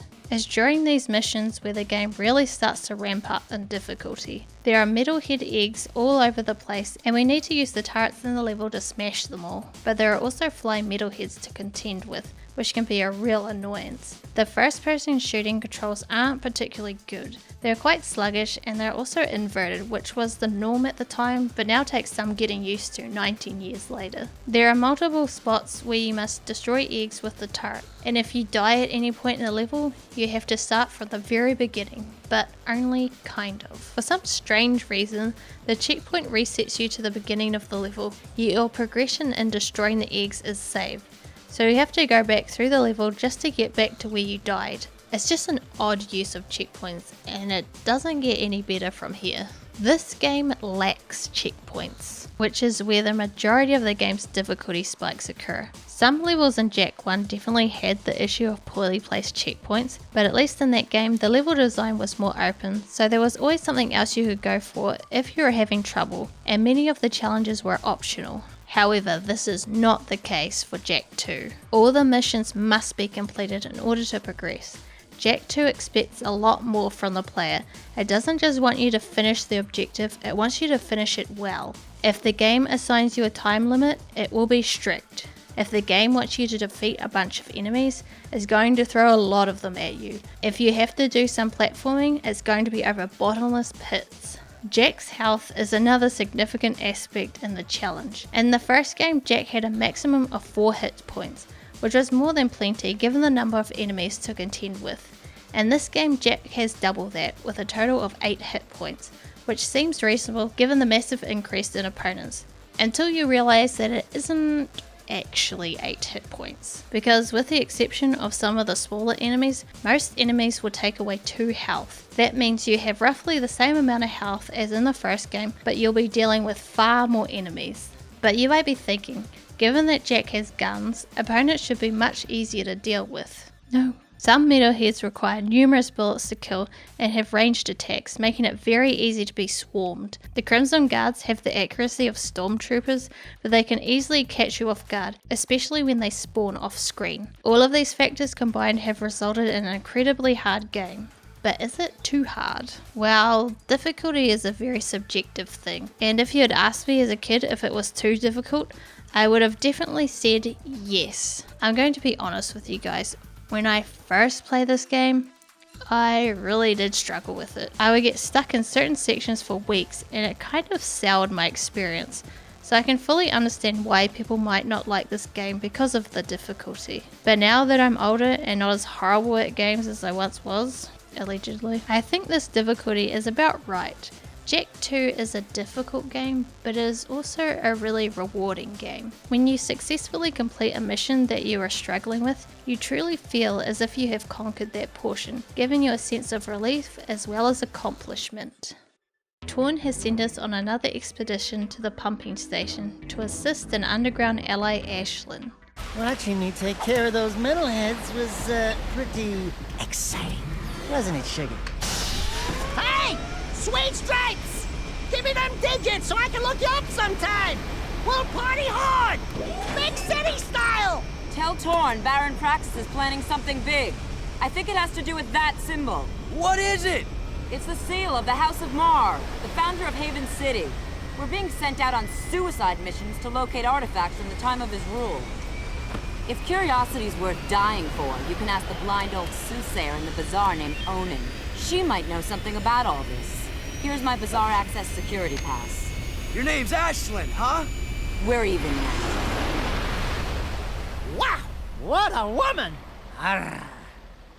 We'll learn a bit more about Ashlyn later on, but we need to go to the bazaar and find out more about the Seal of Mar. The bazaar is a really annoying place to travel through. You have to drive up these ramps and it's really hard to avoid traffic.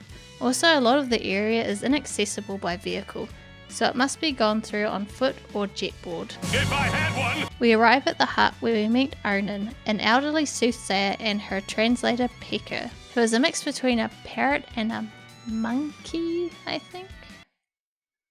It is here that we are tasked to find 3 artifacts to help us gain access to the Tomb of Mar, because of course we need 3, because this is a video game, and that is the law of video games. The Mountain Temple, also known as the Precursor Mountain Temple, houses all 3 artifacts. We get to the temple by going through the Garden District and using the warp portal. This level is very reminiscent of the first game, with precursor structures everywhere as well as more of a focus on platforming. At the start of Jak 2, the game plays out much like Jak 1, with a lot of platforming and a sprinkling of combat. However, as the game progresses and we gain access to weaponry, the game switches to more combat orientated missions. While I enjoy the combat, I prefer missions like these that strike a better balance between the 2 styles of gameplay. We must overcome 3 challenges in order to acquire all 3 artifacts. Fortunately, the game is a little more lenient in this section and we don't have to complete all 3 with only 1 life. They have these rhino metal heads that you must bait into attacking you before you can shoot them in the underbelly. I suppose they are a mini boss, but even that's stretching it a bit. They're more like a mini boss. At the end of one section, there is a little puzzle where you must hit the cubes in the right way in order to safely make it across the dark echo. This is probably one of the main reasons that we weren't given the jetboard right away, as it would make this section trivial. The hardest and my least favourite part of this mission is making it up this cliff. There are rocks constantly falling that need to be avoided, and because Jak gets pushed back after taking damage, it is really easy to get hit by the rock and then fall down. There are health packs that drop from crates, so there is at least that, but then it also makes you wonder why Crimson Guards place these crates here. After acquiring all 3 artifacts, we don't do anything with them for quite some time, so we return to the city where Vin manages to power up one of the elevators, allowing us to ascend to the Baron's palace. As we ride to the top of the elevator, we are greeted with a breathtaking view over Haven City. I love the fact that they spent the time to have a full view of the entire city. In the distance you can see the various districts, the strip mine, and even the mountain temple. It's a fantastic setting for one of the game's best platforming sections. It's all platforming with retractable terraces and swinging bars. It's a great breather before the upcoming boss battle as we make our way across to the throne room. I've told you I will have more eco by week's end. We'll transport it directly to your nest, as promised. A deal is of no value if you can't deliver, my dear Baron. I grow impatient with your puny gestures. Give me the agreed upon eco soon, or the deal is off, and your precious city will pay the price. He's toying with us! Let me lead an assault on the nest before it's too late! I can take him! Patience, Commander. No one has ever penetrated the Metalhead nest, you know that. I've seen what comes of such foolish plans. No, strength is their weakness. We play helpless. We train them to eat from our hands. And then... Move forward with the plan! Tell Ashlyn to up her patrols. I want that tomb found. But your daughter has not been agreeable. I'll see to that problem, one way or another. Ashlyn is the Baron's daughter? And find that child! If you'd spent half as much time looking for the little brat as you spent flirting with that mechanic girl, we would have pinned his royal ass to a wall long ago. As you wish. With enough persuasion, I'm sure our spy... What was that?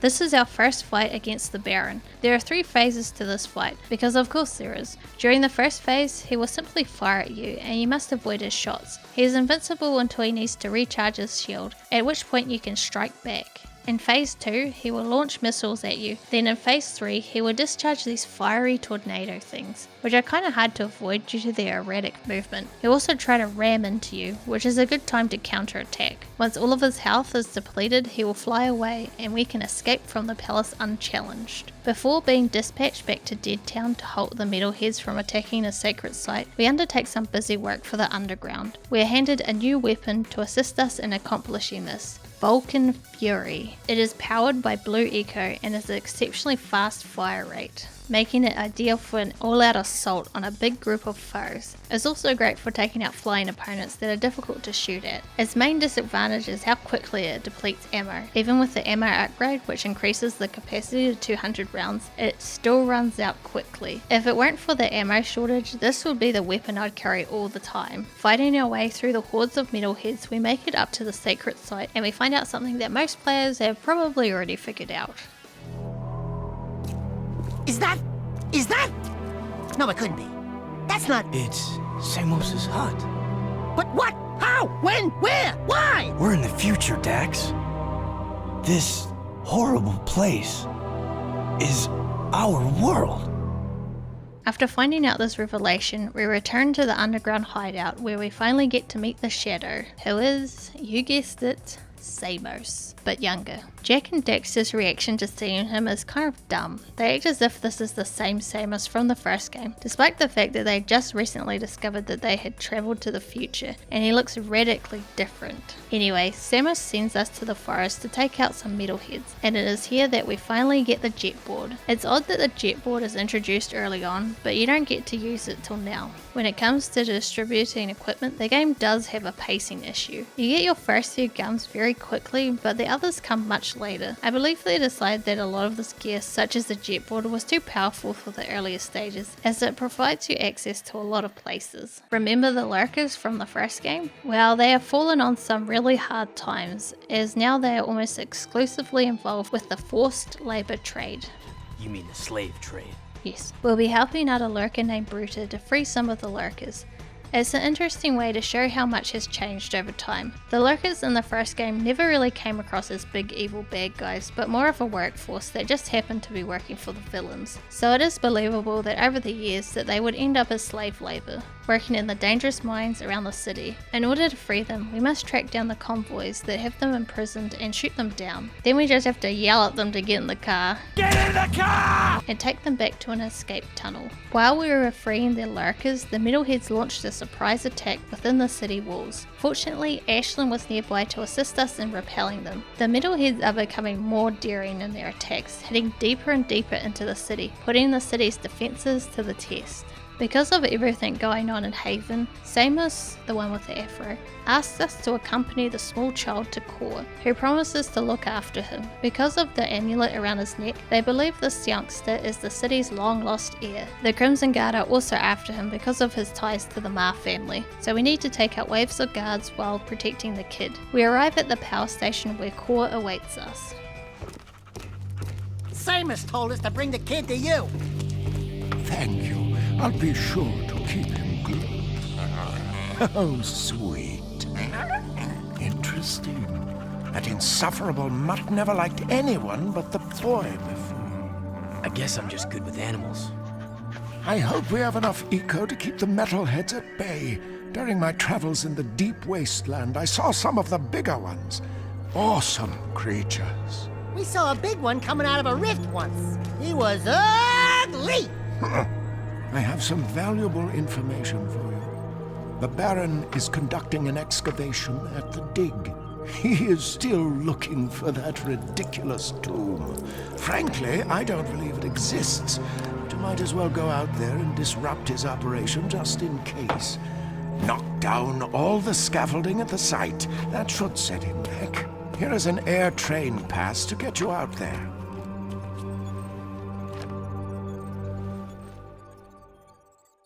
We can fly to the dig site using the pass we were given. We will use the jet board to grind on the rails and release the tethers that are holding up the drill. The guards in this area are really obnoxious. They are firing little bombs at you and are extremely accurate, even from across the room. God damn it. We can now access a new region of the sewer thanks to the jet board. Crew wants us to find a ruby key embedded in a Mars statue that was lost during a smuggling operation due to a flood. But before we can get there, we need to drain the sewer. This may appear to be a simple fetch quest at first, but the key will be crucial later on.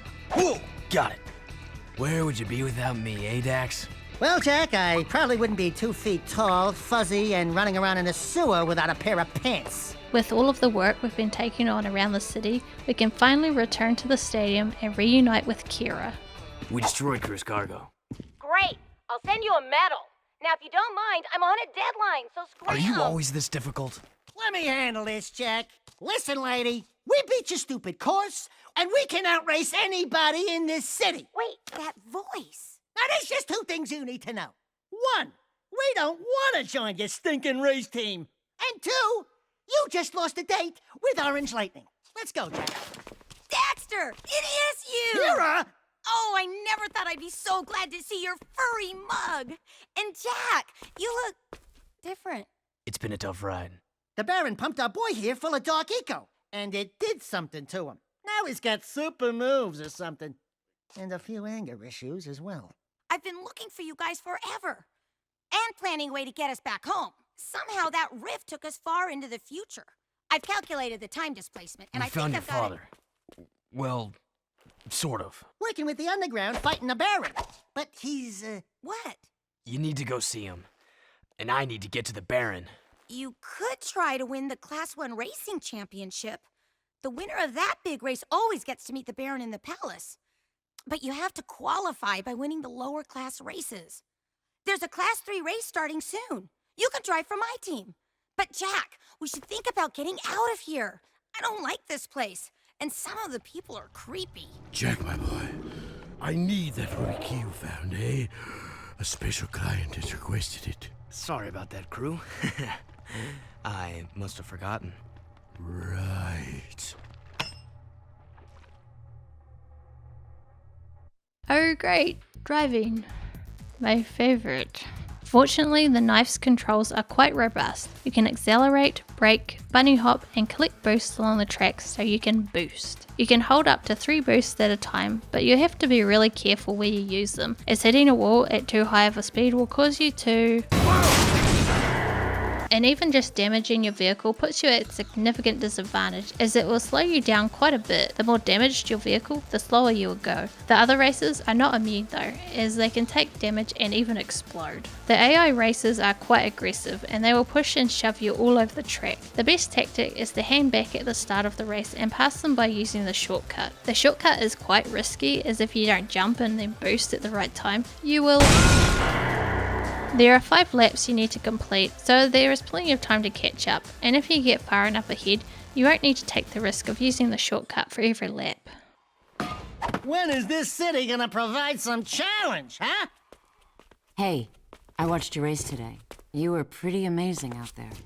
Oh, thanks. Kira, this is Ashlyn. She's just... Everyone knows who she is. And Kira's, A friend. A very good friend. Thanks for helping out with that tanker, Jak. You saved a lot of lives. I'm not my father, you know.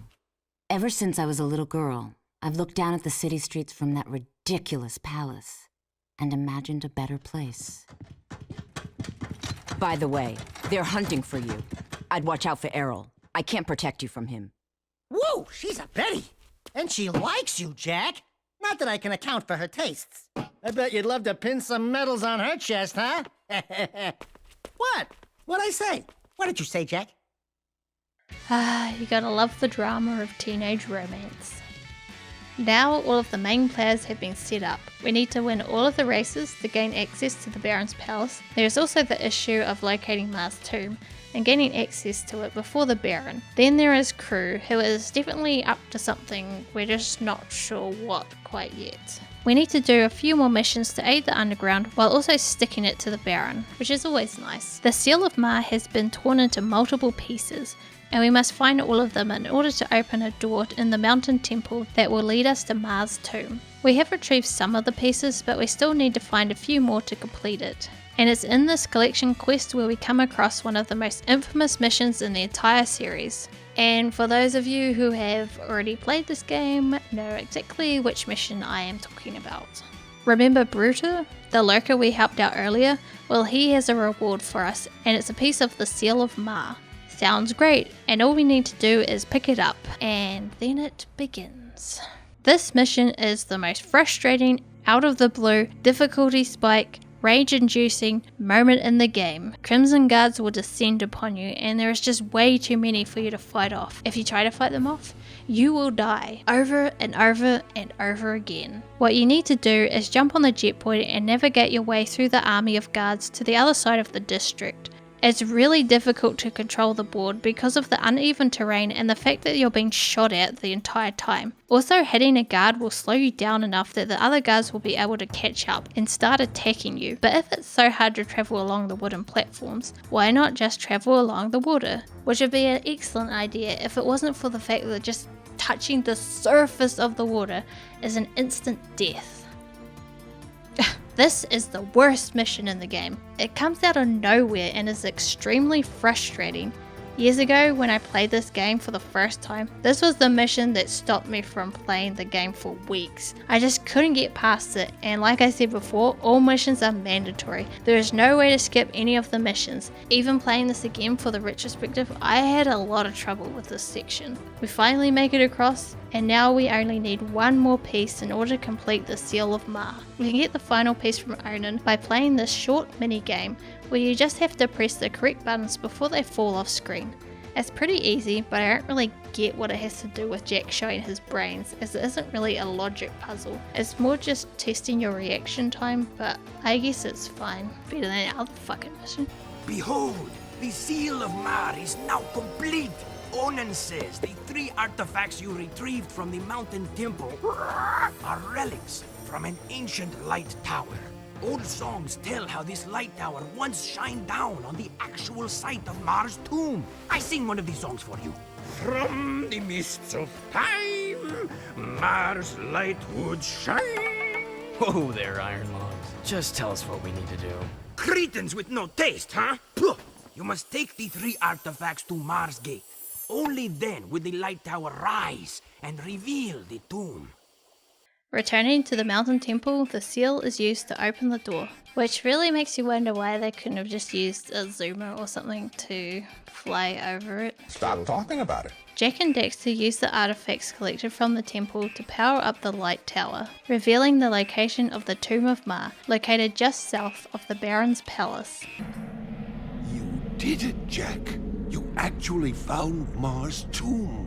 Great. Now what? We send this poor kid into a meat grinder? This is the day I've long awaited, to finally hold the fabled Precursor Stone in my hands. You must be cautious, child. The tests of manhood are sure to be fraught with peril, and Mars heir must face them alone. It's okay, kid. You can do it. It's just a deep, pitch black, sure to be filled to the brim with painful death old tomb. I wouldn't go in there. Welcome, heir of Mar. Finally, the Chosen One stands before me. Enter and prove yourself worthy to claim the ancient birthright. No. This child is too young to face the tests. What? No! Do something, Jak! Jak, remember the sure to be filled to the brim with painful death part?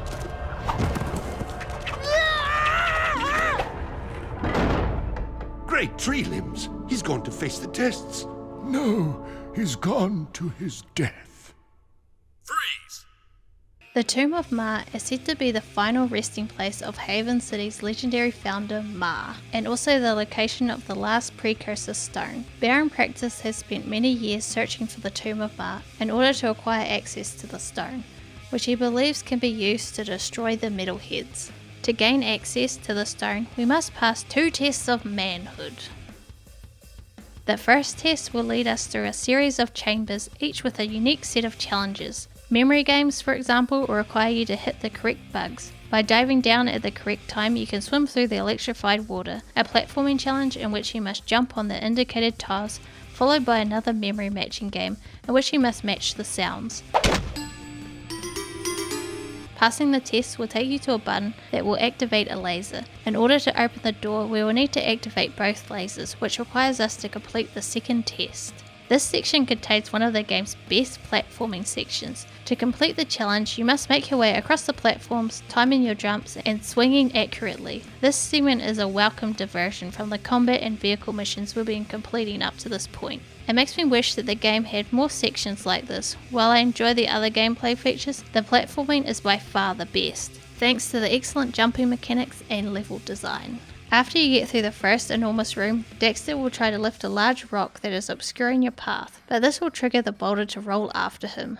This section is quite similar to the Stampede levels in Crash Bandicoot. You must rely on quick reflexes and memorization. The kill plane in this phase is really low, so you look like you die even before Daxter begins to fall. This may seem to be a terrible thing at first, but it is actually very useful, since you don't have to watch a long fall animation before you can try again, which you'll most likely have to do several times. Halfway through, the boulder will be replaced by a giant spider, seeking vengeance for all the tiny spiders we murdered on our trip here. Back with Jak, we still have more platforming to do before we can activate the second laser.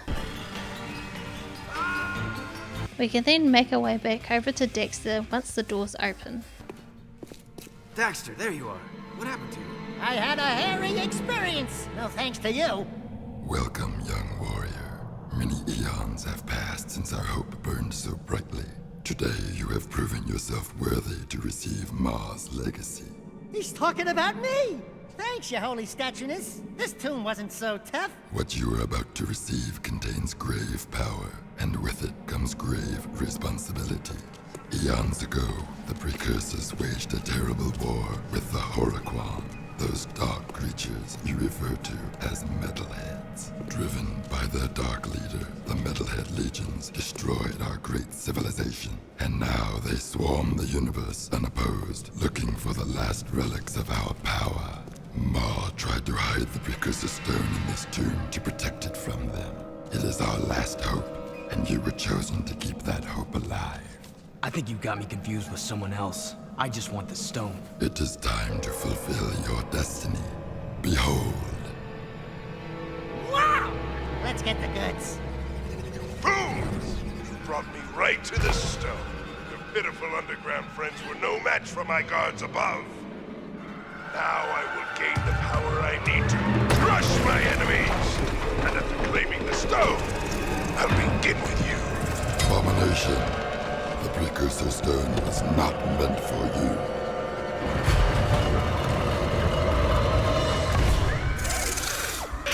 Because the Baron will be preoccupied with removing the stone from the monument throughout this boss fight, he will rely on his little robot minions for the first phase. We can't harm him with our own weapons, so we must return bombs that he throws at us. It can be difficult to aim them, but if you align the camera with the boss, a simple spin attack should launch them in the right direction. He will jump down and try to shoot you once you have taken off a third of his health. We can evade his onslaught by using the pillars and waiting for him to drop explosives again. He will have recovered the stone and is now using it to power his gun throughout the last stages of the fight. The laser is so strong that it begins to demolish the platform, but if we just keep using the pillars for cover and hitting him with his own bombs, we'll be able to take him out.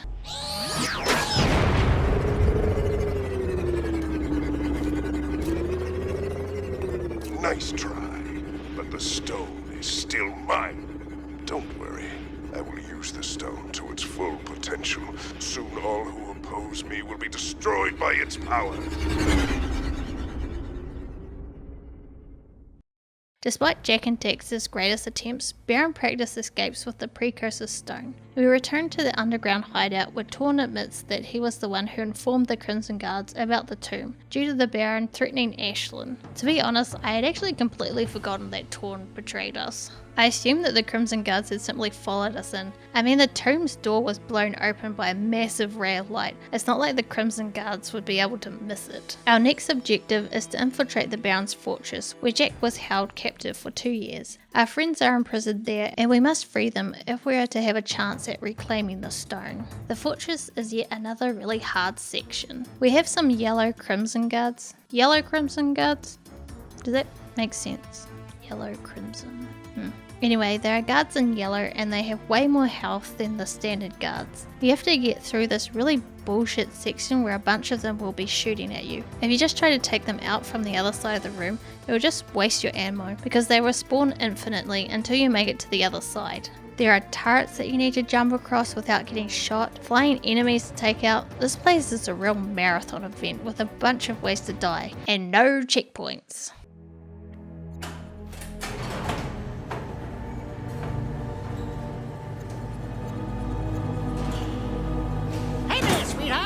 The metalhead masher has saved the day.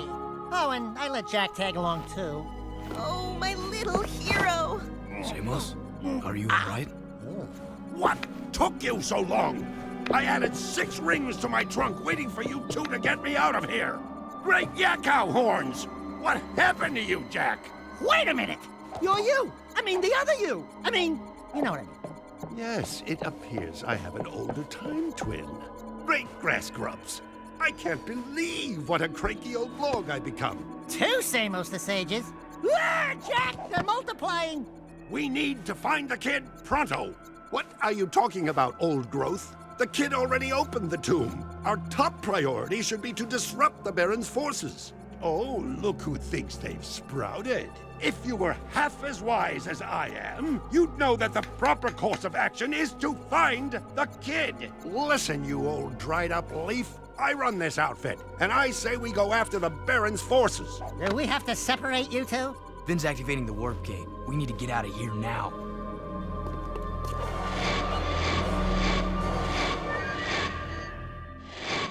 Despite both Samoses debating on whether we should go after the kid or Baron first, we don't really do either, at least not directly.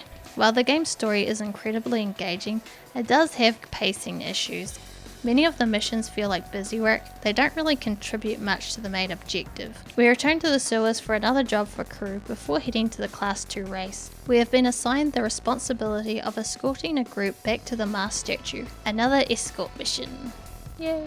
But honestly, it's not that horrible because the NPCs can fight back. The lack of checkpoints is once again the most difficult aspect of this mission. When we return to the statue, they end up destroying it in order to retrieve the Heart of Ma, which was hidden inside. What crew intends to do with these artifacts is unknown. but his other lackey Sig is growing increasingly concerned. Even though Crew is dodgy as hell, he does keep his promise and rewards us with a new weapon mod, the Peacemaker, the same gun that Sig uses, and it's shit. Well, not really, it just has very limited utility due to its extremely low ammo capacity. It can be charged up to release electrical dark ecosphere. It's slow to charge but does a ton of damage and can hit multiple enemies at once. It is more effective at long range due to the slight auto-seeking effect of the bolt, making it even possible to fire the weapon without facing the intended target. It's great for taking out chunks of health from certain bosses, but other than that it just isn't worth using over any of the other guns. The Class 2 race is about to begin, so we head over to the stadium to get ready for the race. Well, if it isn't the Dark Eco Freak. Where's Kira? Don't worry, I'm keeping a close eye on her. You're the talk of the town, Jak. You give the people hope. How pathetic. I would have enjoyed killing you in prison. But now, it'll be so much more fun to take you on the track, in front of the entire city. I can hear the roar of the crowd now, as everyone sees their hope die. It's good to have you back, Daddy. Yes, it's nice to be free again. You know, Kira loves a winner. Someday she'll be my mechanic. Stay away from her. Errol's the best racer I've ever seen. He's not what you think. And you're a good judge of character? Ha! Look at you. People say you get angry and change. Besides, the Jak I knew wouldn't be working for a guy like Crew. I need Crew's connections to fight the Baron. Without my... You know what? Do it your way, and I'll do it mine. Just don't come crying to me when the walls fall down. Jak, buddy? Where you going there, pal? Jak? Jak? Attention all drivers. The Class 2 races will begin soon. Now what are we gonna do? You'll have to drive for the team, Daxter. We need this win to qualify for the final championship. How hard can it be? Just hold on tight and point the thingy where I want it to go, right? And then there's the other thingy that makes it go fast. Fast is good. I can do this. I'm ready to race. Driving as Daxter is very different from driving as Jak. The controls are the same, but the physics are not. He's much lighter than Jak, making tight bends much more difficult because he can't lean as far into the corners. The advantage of this lack of weight is that if you contact the side of the track, you're more likely to ride up the wall rather than sustaining damage by crashing into it. The course is different from the first one, in that it has more spots to fall and dips in it. There is still an improvised shortcut you can take, at your own risk. Completing 5 laps in first place will qualify the team for the Class 3 race. Now there's a handsome winner. You did it, Daxter! You helped us qualify for the big race! Did you ever doubt? I backseat drive for Jak all the time. Hey! When do I get the winner's big kiss? Maybe later, if you're a good boy. Hey there. We showed those Class 2 losers a thing or two, huh? I saw. You drifted a little high in the turns a few times, but you hung in there. I'm proud of you, Dax. Really? Yeah, you did great. No, we did great. Right, partner? Jak and Kira still haven't made up, and Errol's mouthing off isn't helping. We accept his challenge to a race. We must fly through all of the rings, which also act as boosts, in order to beat him to the stadium. He's not too difficult to defeat, as he seems to struggle quite a bit on the corners. The traffic is the biggest obstacle during this race, as usual. Don't get too cocky, outlaw. Next time we race for keeps, and your head will be my trophy! Blow it out your ear! You were bottle-fed, weren't you? After all the big dick energy, we can finally do something constructive. By helping the young Samus with gaining his sagely power, a magical seed can be found in the abandoned hut. Using this Titan suit, we must make our way up through the ruins to retrieve it. Why we have to use the Titan suit when we had no problem getting up here before? Stop talking about it. The suit is not that fun to control. It has a really bad melee attack that is slow and clunky to use and has no ranged attacks, meaning you have to jump out of the suit and take out enemies if you want to shoot them. The suit just doesn't have enough health to be able to take that much damage, so you can't just walk up to an enemy and punch them as you'll quickly run out of health. You can also lift objects and throw them, but it's not really used much. The jump is quite good as it has a lot of height to it, but other than that, not a fan. Also, the leg kept freaking out. The suit is used in a couple of other missions, such as a mission we are sent on by Core to sabotage a main control tower to interrupt the Baron's eco supply. Grabbing the seed from the hut, we bring it to Onan, who prepares it before we bring it to the young Samus in the forest. So it was actually Jak and Daxter who were responsible for making Samus a full-blown sage. Of course we get attacked while we are there and must protect Samus. This is one of the few places where Dark Jak was actually useful. One of the upgrades that you get for Dark Jak is invincibility, which is a great way to give yourself a little bit of breathing room when you're being swarmed by enemies. I'll show you guys what I've been working on if you promise not to laugh. Ooh, I love surprises, and I love to laugh. Show me, show me. I've been building a replica of our crashed rift riding machine from old artifacts. That's my girl. But I'm still missing 2 pieces. Figures. Vin says I need an artifact called the Time Map, and an old energy gem history books called the Heart of Mar. And I've looked in every book on Precursor history I can find, but the rift ring seems to have vanished. You did all this? I mean, that's useful. Oh, will you two stop moping around and make up already? I've seen the Heart of Mar. Crew has it. We'll get those 2 artifacts, Kira. Attention all drivers. The Class 1 championship race is about to begin. Well, here goes. The race of my life. Jak, I just wanted you to know, well, you're the best racer I've ever seen. Hey, what about me? I helped get us here. Do you want to drive? Against that crazy Lone Arrow? No way! You got the handlebars, brother. And you'd better keep us alive or I will never speak to you again. Obviously. Leave him in the dust, Jak. Crew has what we need in order to return home, but before we can confront him about it, we must win the Class 3 race. This race is by far the most difficult. We are racing against Errol this time around, and he will make use of every shortcut you can. He isn't invincible. It is actually possible that Errol can be destroyed during the race, but it is rare. Like the other races, we must complete 5 laps while finishing first. Thank you! Thank you very much. Mwah! I love my public. A brave man of the people. And who is this worthy opponent? In my world, good men are bought or broke. So which is it? Surprise. What? Just a little closer. We need to talk. Fool! Don't you get it? It's over, Jak. All the heroes died long ago. Only survival remains, by whatever means. This city is mine. These lives are mine. This war is mine. And war people die. Kill them. Look out! I win, Jak.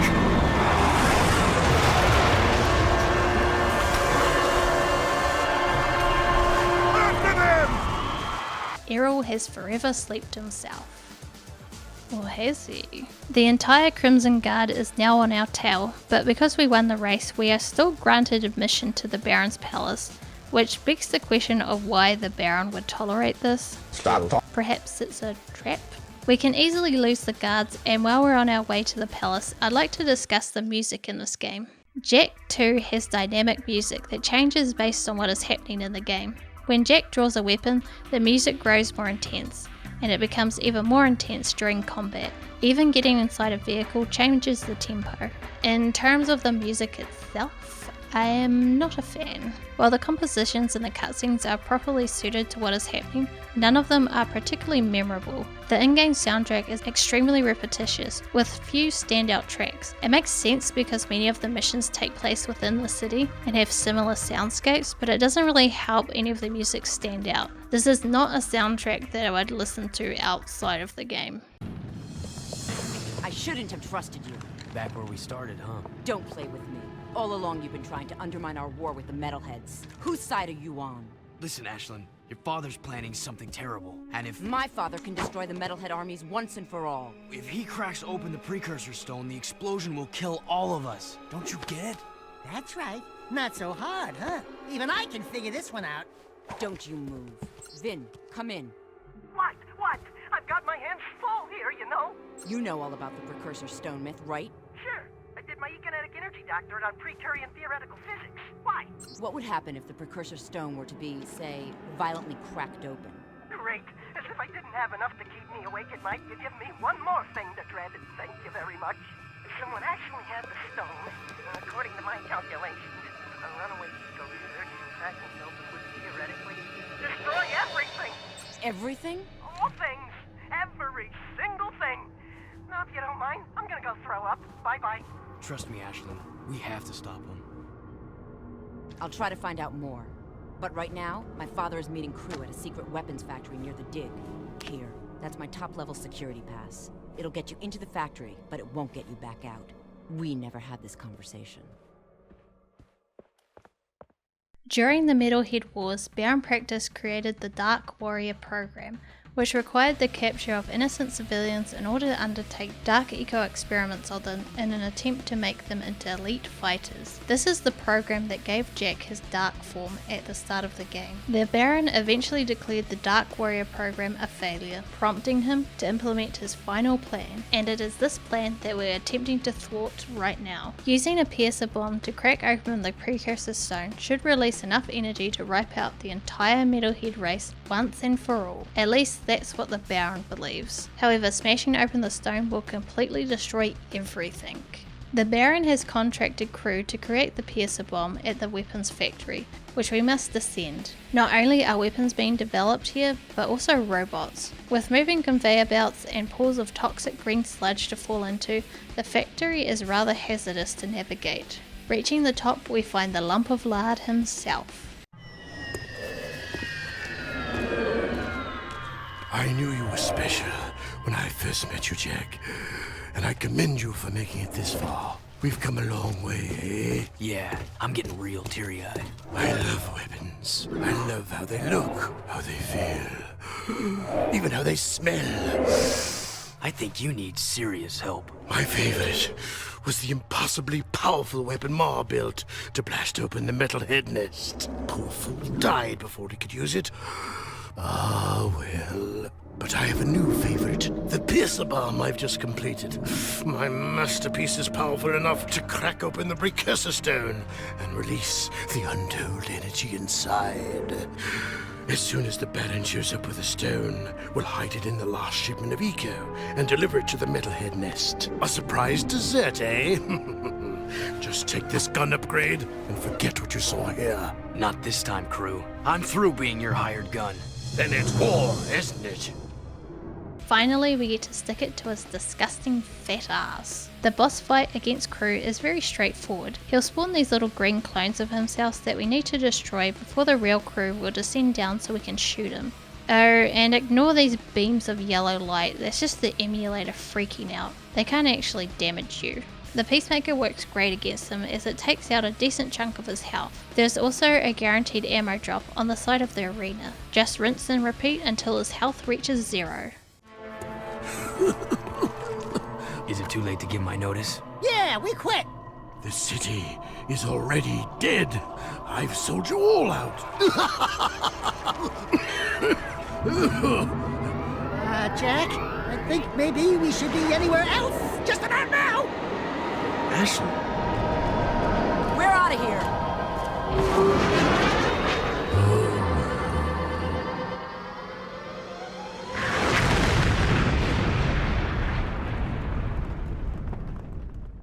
The game is about to reach its climax, but before that, let's play some whack-a-mole. Yeah, this little minigame screamed as we ran out of time. Not because of the minigame itself, but why we have to play the minigame. Remember the time map that Kira needs for the Rift Rider? Well, we haven't heard hide nor hear of it, and we are very near the end of the game, which seems like a whoops, we forgot about this plot point, but we also running out of time decision. The reward for beating this minigame is the time map that crew had stowed away in the machine. It's never really explained where or how crew obtained the time map. Was it taken from the Rift Rider we came to the future with, or is it the original? I guess it doesn't really matter, but it's just another one of those things that the more you think about it, the more you hate it. As for the minigame itself, it's fairly simple. Using the face buttons and the D-pad, you need to hit the metal heads when they pop up. The gold ones are worth more points and the red ones will stun you. The goal is to earn 1500 points without missing more than 20 metal heads. The time map! You know, Sugar Plum, if any real metalheads came to town, I'd bunk them just like I did in the game. Daxter? They'd be all, don't hurt me, please. And I'd be all, too late, metal monkeys. You die screaming. Know what I'm saying? Jak, I think these trophies are still working. Metalheads! Metalheads! Where's Sig when you need him? Sig? I think Crew sent Sig on one last mission. Something about using Mars Ruby Key to open a secret door in the Underport. Of course. Come on, Dax. We need to get to the Underport right now. I'll take the time map to Kira. Be careful, Angel Cheeks, and your hero will return shortly. Pete, the shield wall is down! Sabotage! Core did it! I knew metalheads would be the enemy! Oh no!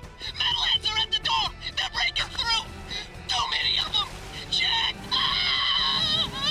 With the shield wall down, the city is under siege. An elevator in one of the port's towers will carry us to an underwater area. To proceed, we must once again employ the Titan suit. Its controls are the same as before, but now we have to keep track of how much air is in the tank. It depletes quite quickly. Fortunately, there are air vents scattered about that when stood on will refill the tank.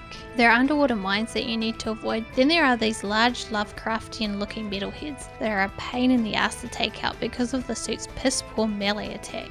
Avoiding them is a much better option. Making it through the area, we find Sig. Hey there, tough guy. Get your skinny ass over here and start shooting! Man, was I set up! Crew sent me down here to open some old doors with that ruby key you found. And when I did, metalheads came streaming in from some passage outside the city walls. Just like they were waiting for me. There's one! Crew's dead. Yeah? Well, he's lucky, because he would not want me to catch him alive. The metalheads must have promised Crew plenty for him to betray the whole city like this. Let's get out of here. It isn't much of a surprise that Crew would do something like this. Even if he did double-cross the Baron, he is still a fat bastard. This section is quite tricky, once again because of the lack of checkpoints. There are small block pushing puzzles to get through, but they aren't the issue. The issue is this bloody thing.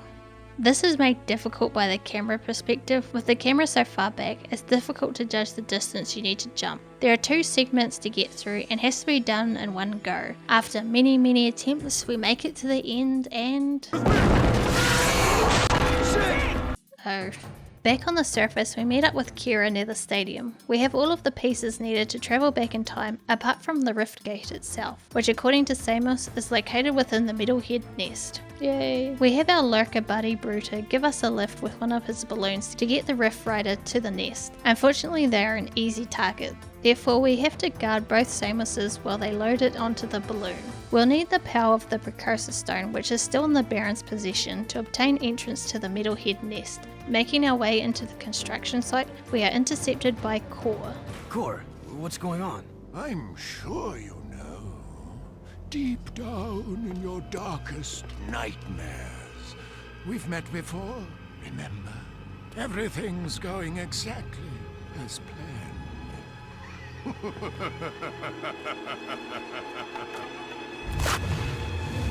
Jak! It's the metalhead leader! Now you see. Without the shield wall disrupting my powers inside the city, I am my full potential now. So for the last time, give me the Precursor Stone! If the city must die, then we all die!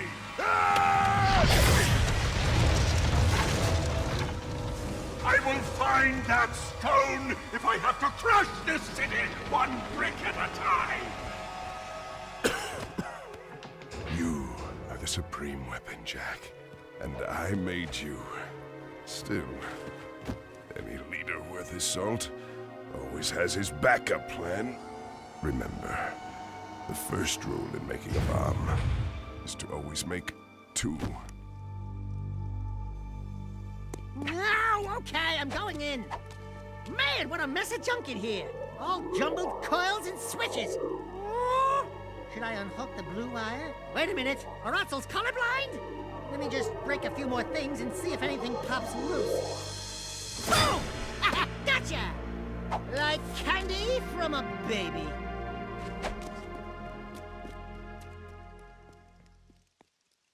Yes, Core was the metalhead leader the entire time. It is hinted at quite a bit, and it also explains why he wanted to keep the little kid close. You know what I mean. Core is the Precursors and Mars' ancient enemy. We first see him at the start when he lets swarms of metalheads to pass through the Rift Gate. Because of the time travel aspect, it is unclear where and when the metalheads originate. Core led Jak to the underground and used him throughout the game to undermine the Baron's search for the Tomb of Ma and for eco supplies to trade with the metalheads in order to justify future attacks. He also learned from Daxter that Praxis intended to double-cross the metalheads. You may have noticed that when the underground was apprehended by the Crimson Guards at the tomb, Core and the kid were already gone when we arrived to rescue them. The cutscenes did an excellent job of foreshadowing who he was without revealing too much. A second playthrough definitely does alter your perspective on the plot. With Core on the verge of destroying the city, we must find a way into the metalhead nest. With the metalheads engaged with attacking the city, the nest may have become vulnerable. We take off for the wasteland in search of a way into the nest. Shooting our way up through the wasteland, encountering a ton of metalheads along the way, including these huge ones that have lightning tethers shooting out of them. They aren't aggressive towards you, so you can just bypass them easily. Ma developed a massive weapon years ago with the goal of using the Precursor Stone to blast through the metalhead nest, but Ma vanished before you could use it. When it comes to this gun, it feels like it was not properly set up. It makes sense in the terms of Jak II lore, but it's a bit unexpected when it comes to being put into the narrative. We can now push ahead into the nest where we can finally confront Core. Finally, you've decided to join us, and you brought the Precursor Stone. Good. The boy will now play his final part. Not this time. Oh, but this child is such a part of this. Such a part of you. Don't you recognize him? The boy is you, Jak. And this place, this is where you began, in the future. But how? You were hidden in the past on the hope that you would gain the skills to face me today. But Onin was wrong. Now that you've been altered with Dark Eco, the stone will never open for you. Your younger self, however, still has the pure gift. He alone can awaken the stone and the Precursor entity which sleeps inside. This stone is a precursor? The last Precursor egg. Ma was clever. He covered his tracks well through time, hiding his last egg from me and building the shield and city to defend it. It has been a long siege, but today I will finally feed on the last Precursor life force. I think you're forgetting one little thing, Metalomaniac. We've got the Precursor Stone. Not for long.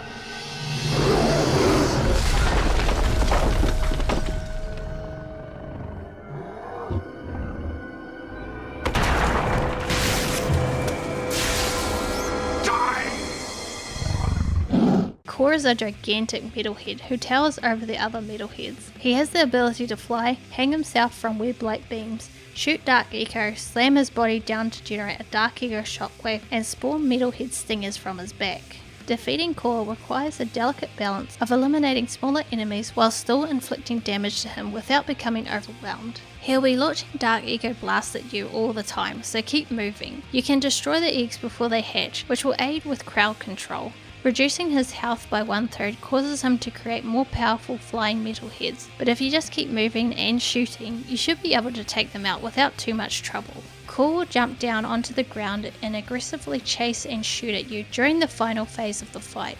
He'll also send out a Dark Eco shockwave, which the emulator got an aneurysm from. Regardless of how it appears on the screen, you can just jump over it. All you have to do from there is keep shooting.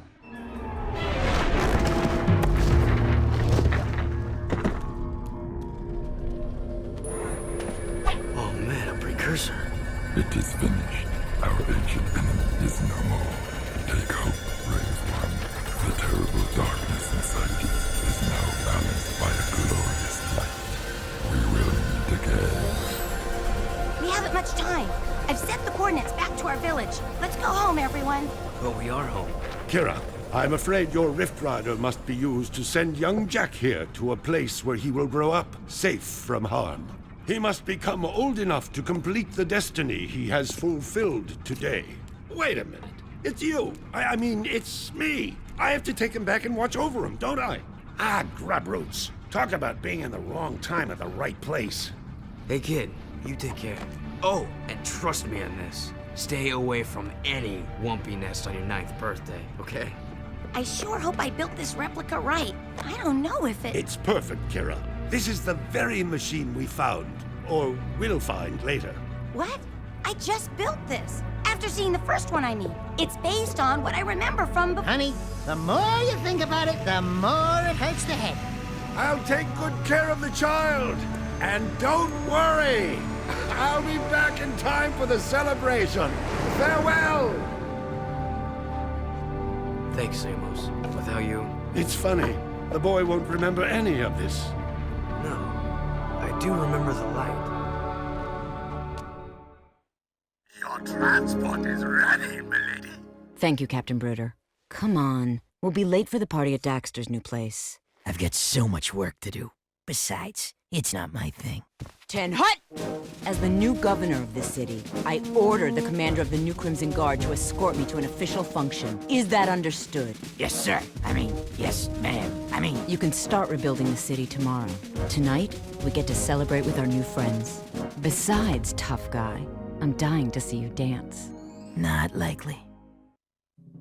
Welcome to the Naughty Otso, the hippest, happiest joint in town. Check out the new decor. Ooh, what a big trophy. As if size matters. I bagged that bad boy myself, baby. Onan says she doesn't know who has a bigger head, him or you. We must not forget Vin and all the others who sacrificed their lives to defeat this evil and protect the child. I still can't believe that little boy was me.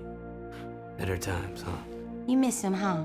You know, the kid grows up to be a handsome hero. Hey, that's enough for you, lady. I'm cutting you off. Trust me, she gets real mean when she's like this. What'd she say? Something about rubber tubing and certain parts of your mother. You don't want to know. Ah! A metalhead! Sig! Sig! I knew that. You're okay. You cherries didn't think some nasty breath, giant-sized lizard was gonna keep me from the biggest party in town, did you? I knew you were too tough for him, big guy. You saved the city and more, my boy. Metalcore and his menace are history, and somewhere out there, an ancient race has begun again. I'm just glad to be back home. Yeah, well, rest up. We've got a lot to do, and so much time to do it in. Don't say time. The Rift Ring was destroyed, remember? You know, my mama used to read bedtime stories about Ma when she tucked me in. Give me a nice glass of warm yak cow milk, a little poopsie bear. Bedtime stories? Warm milk? Poopsie bear? Buddy, you just blew your image. I've got a feeling we'll meet Mar someday. He may be closer than you think. You're the designated driver. Oh, no. I am done with adventures. Besides, you'll tell us before something happens next time, right, Samos? Right, Samos? You never know what the future may hold. Wait. You know something, don't you, Feather Breath? Who, me? No, we're just guessing, right, Samos? Hey, tomorrow, only time will tell. No, you're gonna tell right now! Why, you little... Why, you... 35! That's not my beat! That's not my beat! Watch your Don't pet. touch it! Jak, my boy, a future awaits. And that is the end of Jak 2. I think the story of Jak 2 is a vast improvement over the first game. It draws you into the world and makes you want to keep playing to see what happens next. This time around the villains are significantly more fascinating. The Baron is an ass, but you can see where he's coming from. He wants to destroy the metalheads just as much as we do, but his methods are severely flawed, not to add to the fact that his motives aren't exactly pure. Core is an excellent final boss, and the story incorporates subtle hints as to his true goals. Errol is perhaps the weakest of the villains. He's basically a jerk with a deep hatred for Jak. He is envious of Jak and Kira's relationship, yet it is a flimsy justification for some of his actions.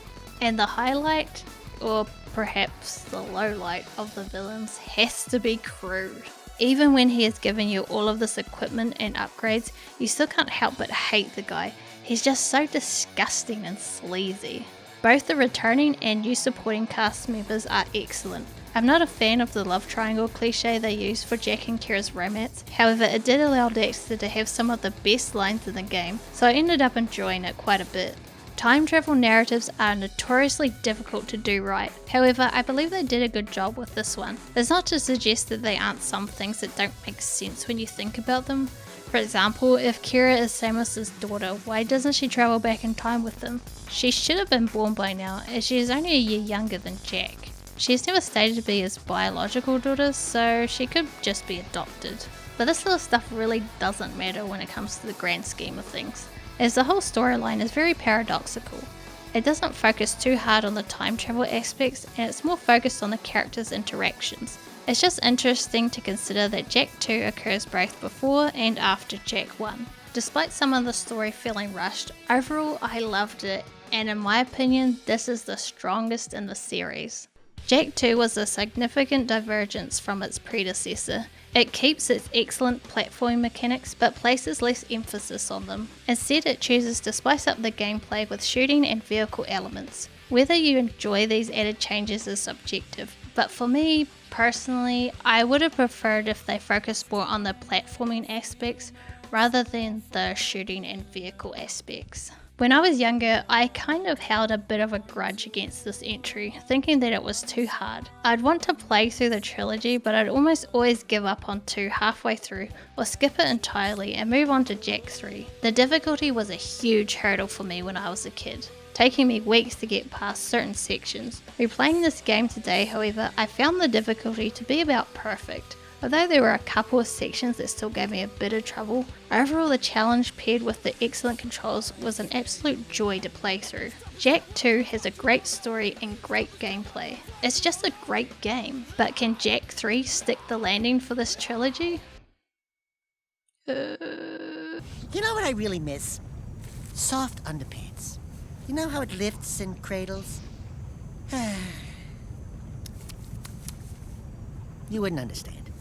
Following the reinvention of the franchise that was Jak 2, Jak 3 takes an even further step away from the 3D platforming gameplay it initially strove for, which, depending on how much you enjoyed these gameplay mechanics, will significantly impact how much you enjoy the third installment. As I mentioned in the Jak 2 retrospective, when I was younger I had a lot of trouble getting through the second game since it was so challenging. And for me at the time, Jak 3 was my favourite in the trilogy. But revisiting this trilogy years later, is this still the case? Is Jak 3 the magnum opus of the Jak and Daxter series that I once believed it to be? 2004 saw the release of Jak 3, which was exclusively available for the PlayStation 2. In addition to that, it was included in the HD collection that was re-released for the PlayStation 3 and Vita in 2012. In the same manner as we did with the previous 2 titles, we will be playing the emulated version on the PlayStation 4, and just like the previous games, the emulation is not perfect. In fact, as I've played through the games in the trilogy, it appears that the emulation has progressively gotten worse and worse with each title. Though you can think of this as a short review of the PlayStation 4 versions. They can be obtained easily, that is true, but is this the most effective way to play? Never in a million years. There is significant slowdown present in all 3 games, as well as a large number of graphical flaws, some of which actually have a negative impact on the way the games are played. If at all possible, you should play the original PlayStation 2 versions or the HD collection on the PlayStation 3, but you should avoid playing this version on the PlayStation Vita because it has even more issues with lag than the version on the PlayStation 4. I've also heard that it plays a lot better on the PlayStation 5, but I do not have a PlayStation 5. I have never even seen a PlayStation 5. Tragedy, ain't it?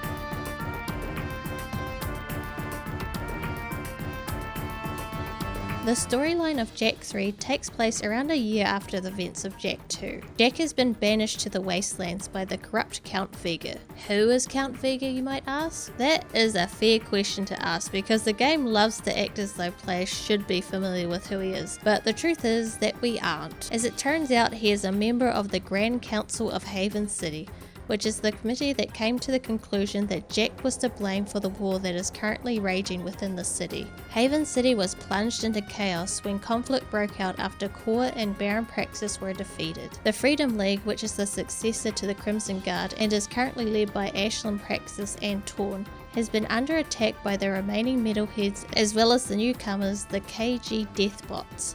Right now, metalheads are assaulting the palace. They're looking for something, and I have no idea.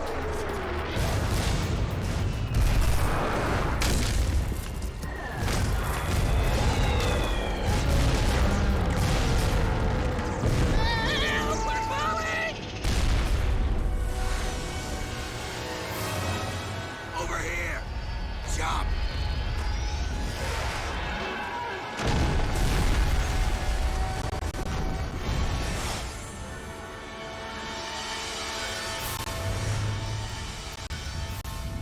By the Precursors.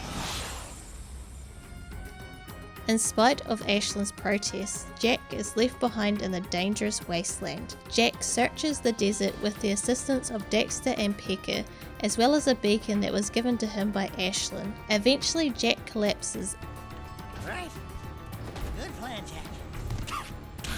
A nap would be nice. Just a teensy little rest. This bird is overcooked. The palace.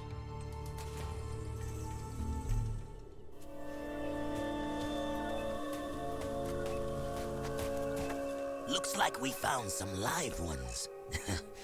Barely. Here's the beacon we were picking up. Who gave you this? We'll take them with us. Let's move. I smell a storm coming.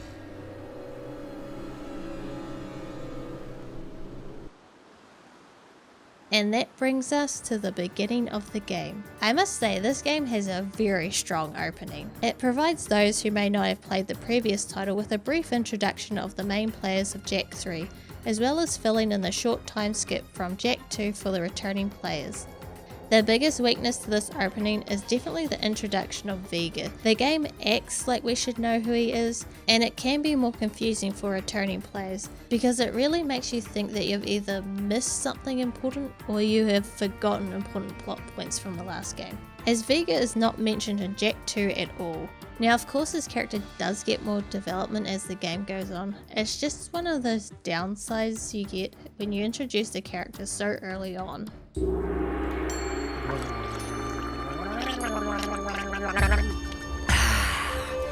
I love water. Oh yes. It's so good. Desert bed. Well, you've come back from the dead, have you? And my monks were ready to pray for you. I am Damus, king of Spargus. Spargus? Wait, nobody lives outside Haven's walls. Not a whole city. Ah, yes. We are the Forgotten Ones. Haven City's refuse, thrown out and left to die, just as you were. But now that you have been saved, your life belongs to the people of Spargus, and we will use it well, if it's actually worth anything. Hey, that sounds like a bad deal. You are in no position to deal. Out here, everything is either useful or dead weight. Prove yourselves worthy, or the desert will be your grave. You need to work on making a better first impression. In the unforgiving wasteland, we value strength and survival above all. We will see where you stand soon enough.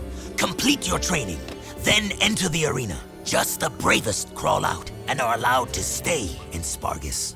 It's quite simple, really. What happens to the ones that don't crawl out? Then it will be as if we never found you. I was afraid of that.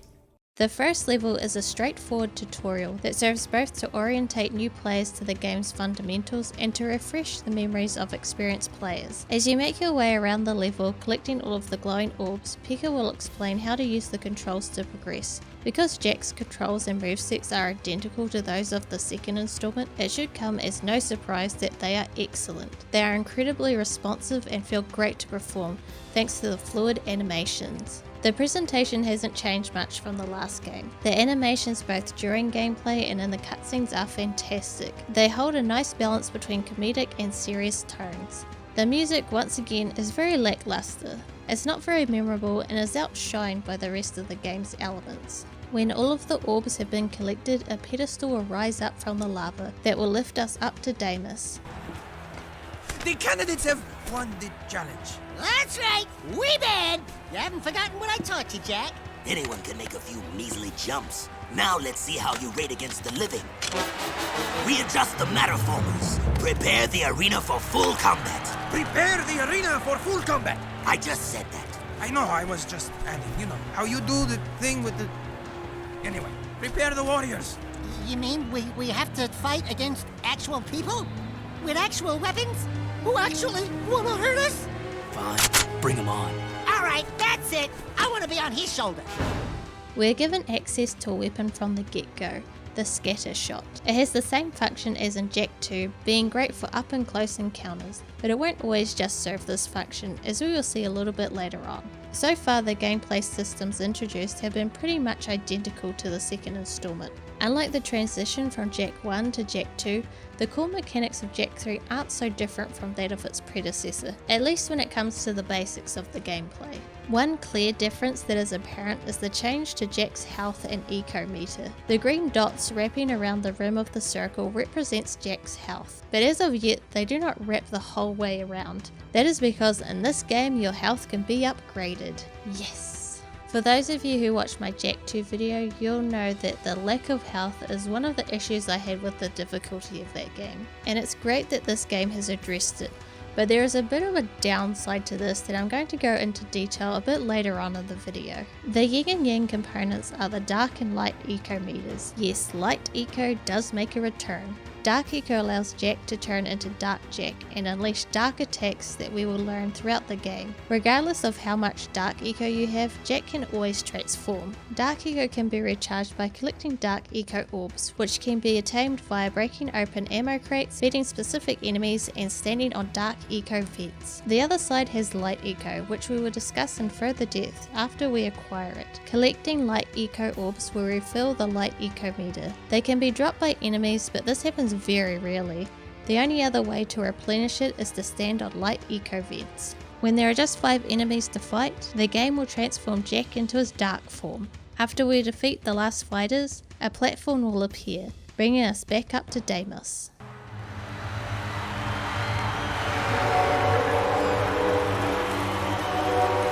Something you're not telling us, Animal Man? He has been touched with dark eco, my liege. Our boy here gets all mean and nasty when you piss him off. So don't piss him off. Word to the wise. Ah, then he is dangerous, and that could be useful. Your bravery has earned you your first battle amulet. If you are victorious in 2 more arena fights, you will earn your citizenship to Spargus. Here is a gate pass to allow free passage in and out of the city. But beware, there is no true refuge outside our walls. The desert is less kind than I. And for your victory, a gun mod is your prize. Oh yeah, now we're talking. Hey, what do I get? Nothing, as usual.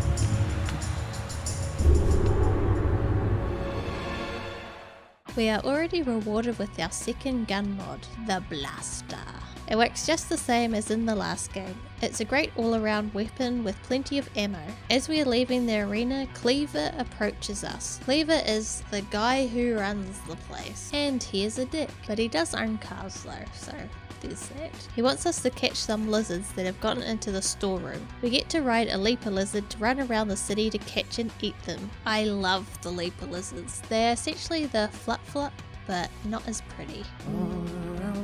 They are fast runners and can jump really high and really far. They only have one attack that is a charge attack, which we must use to catch the little lizards. The best part of the leapers is that you don't only get to use them during missions, they are actually stationed all over Spargus City, so you can use them to get around the city whenever you want. While venturing around the city, we run into a precursor monk named Scene, who was investigating a dark satellite that had crash landed on the shore. Ill tidings sing in the wind. I fear the remaking of the world is at hand. I think you've been out in the sun a little too long. Let's go, Jak. You must leave this place. Heroes think they can save the world when they themselves are lost. You could not possibly understand the dark forces at work here. Don't talk to me about dark powers. I want to know what this is. Stand back. A little mini game is played in which we must press the correct face buttons at the precise time. Each correct button press scores 1 point, and a total of 75 is required to win. It begins slowly and gradually increases in speed, but it is very easy. After completing the minigame, a Dark Eco crystal will be revealed. Don't touch it. Dark Eco. Yeah, you're impressed now, aren't you? Come on, give us preps. Those are solid eco crystals. It has been passed down through time that they power the greatest of precursor technologies.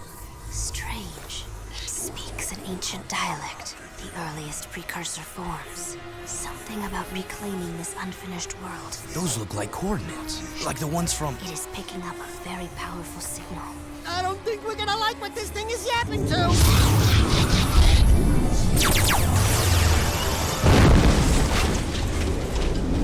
Even you cannot save us from this, hero. Hey, I'm the real hero here. You can call me Orange Lightning. You may carry the color of our creator's animal, but we have plans to save ourselves. Stay out of our business. You and Orange Lightning are not welcome here. I love how Sam will unironically refer to Daxter as Orange Lightning from here on out.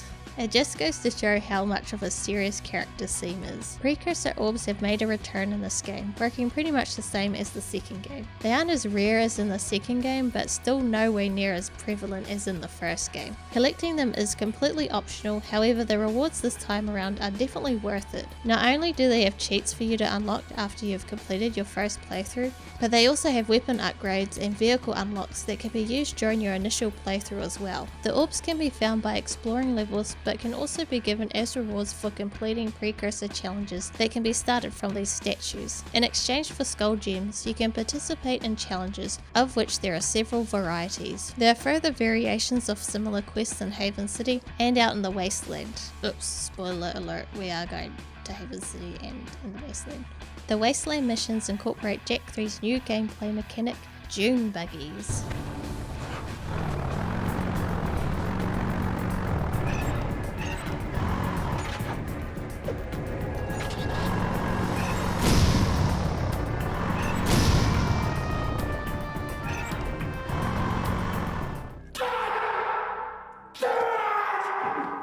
Speaking of buggies, we get our first one from Cleaver after we catch all of the lizards. But he isn't just going to let us take it. First we must beat him in a race. Before the race, there is a short little tutorial that goes over the controls. They are very intuitive and really easy to get a handle on.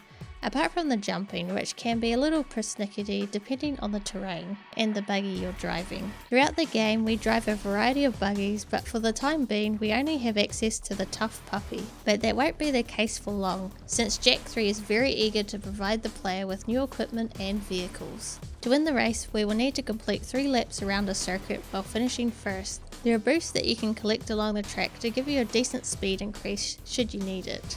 The race shouldn't be too much of a challenge though. I mean, if I can do it, anyone can do it. Enjoy it for now, Skimmer. I said you could keep the vehicle.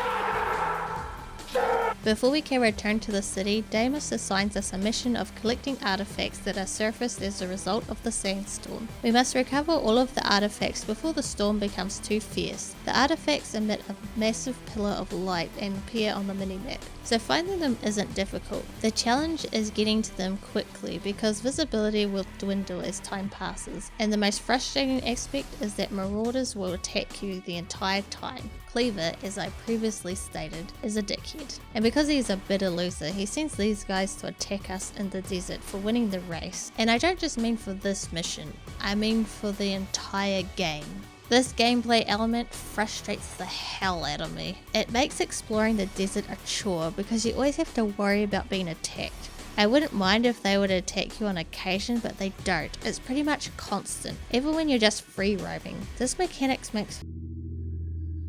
Shut up! I don't care about your stupid car. This mechanic made me not want to explore the desert at all, so I pretty much didn't. A fragment of Mars armor was discovered among the artifacts. Damus offers to let us keep it as a reward. Finding armor pieces is the only way to boost Jak's maximum health. Another great aspect of this mechanic is that you can see it equipped on Jak's character model. We meet up with Seam once again, who is worried that the dark crystal we got earlier will fall into the wrong hands, though she wages up a light crystal in a race against her monks. The race will take us all through the city. We just have to make sure we jump through all of the rings along the way and finish first. Oh yeah! Ha! We kicked your scaly tail! Back off, you filthy animal! Fine, hero. The crystal is yours. The two types, light and dark, when combined form great energies. Be careful with them. And when you die, do be kind enough to give them back. I don't plan on it. Why are you so obsessed with death? Because of that, the day star approaches, and every day it grows brighter. This planet's final trial is coming. Back in the desert, we're on the hunt for some massive wasteland metalheads. Fortunately, we get to drive the Sand Shark, which is not only faster than a tough puppy, but it also has 2 machine guns mounted on it. Despite the fact that we killed the metalhead leader at the end of Jak 2, some of the more powerful metalheads managed to reassemble. Although these large metalhead beasts seem to be wandering around aimlessly, if you get too close to one, it will launch you into the air. They also have cannons on their backs that fire dark eco blasts.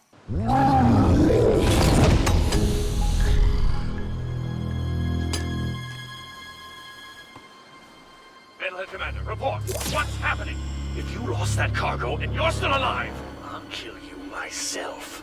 I want every dark eco-crystal you can find! Time is short! Did you hear me? Wait, not you. I don't like the sound of your voice. Ha! You sure kicked sand in his face! Oh yeah, that was good. That face looked familiar. Now you're getting paranoid, buddy boy. Come on, Bigfoot, let's get back. This desert gives me the creeps. It's time to return to Spargus and take on the second arena challenge. We stopped by Damus's throne room before entering the arena, and he gifted us a new gun mod, the Wave Concussor. It's a charged weapon that shoots a circle blast of red echo across the ground. 5 ammo will be consumed by a fully charged blast. The increased range is nice, but it doesn't do much damage, thus I never found it to be as helpful as the other gun modifications. We only need to defeat all of the enemies in the arena challenge. When all of the enemies have been defeated, we can make our way back up to Damus. You did very well, Jak. You make me proud that our training program is so good. Here is your second battle amulet and a new weapon mod. One more arena win, and you will be a true wastelander. With Cleaver's help, and by Cleaver's help I mean he doesn't help at all, we wrangle up a few baby leapers into a pen. To do this we drove close to them and had Daxter leap onto them to guide them into the pen. They are really finicky to control, especially when turning. The best way I found was to constantly jump and use the mid-air controls to dictate the direction that they will move at. As a reward, we are given the Dune Hopper to drive. It is mounted with a grenade launcher that can one-shot enemy vehicles. This buggy is mainly used for its incredible jumping capabilities, able to jump from island to island in order to reach Monk Temple. Although the temple is close to Spargus, it appears to have stronger ties to Ma and possibly Haven City, as it is ornamented with decorations of the Seal of Ma. Our reason for visiting the temple is to track down Seam's lost expedition, which had discovered another of those dark satellites after gliding to the volcano from the temple. We must climb to the summit of the tower using a simple yet enjoyable platforming challenge. The beginning of Jak 3 is dominated by driving, with little on-ground combat and nearly no platforming.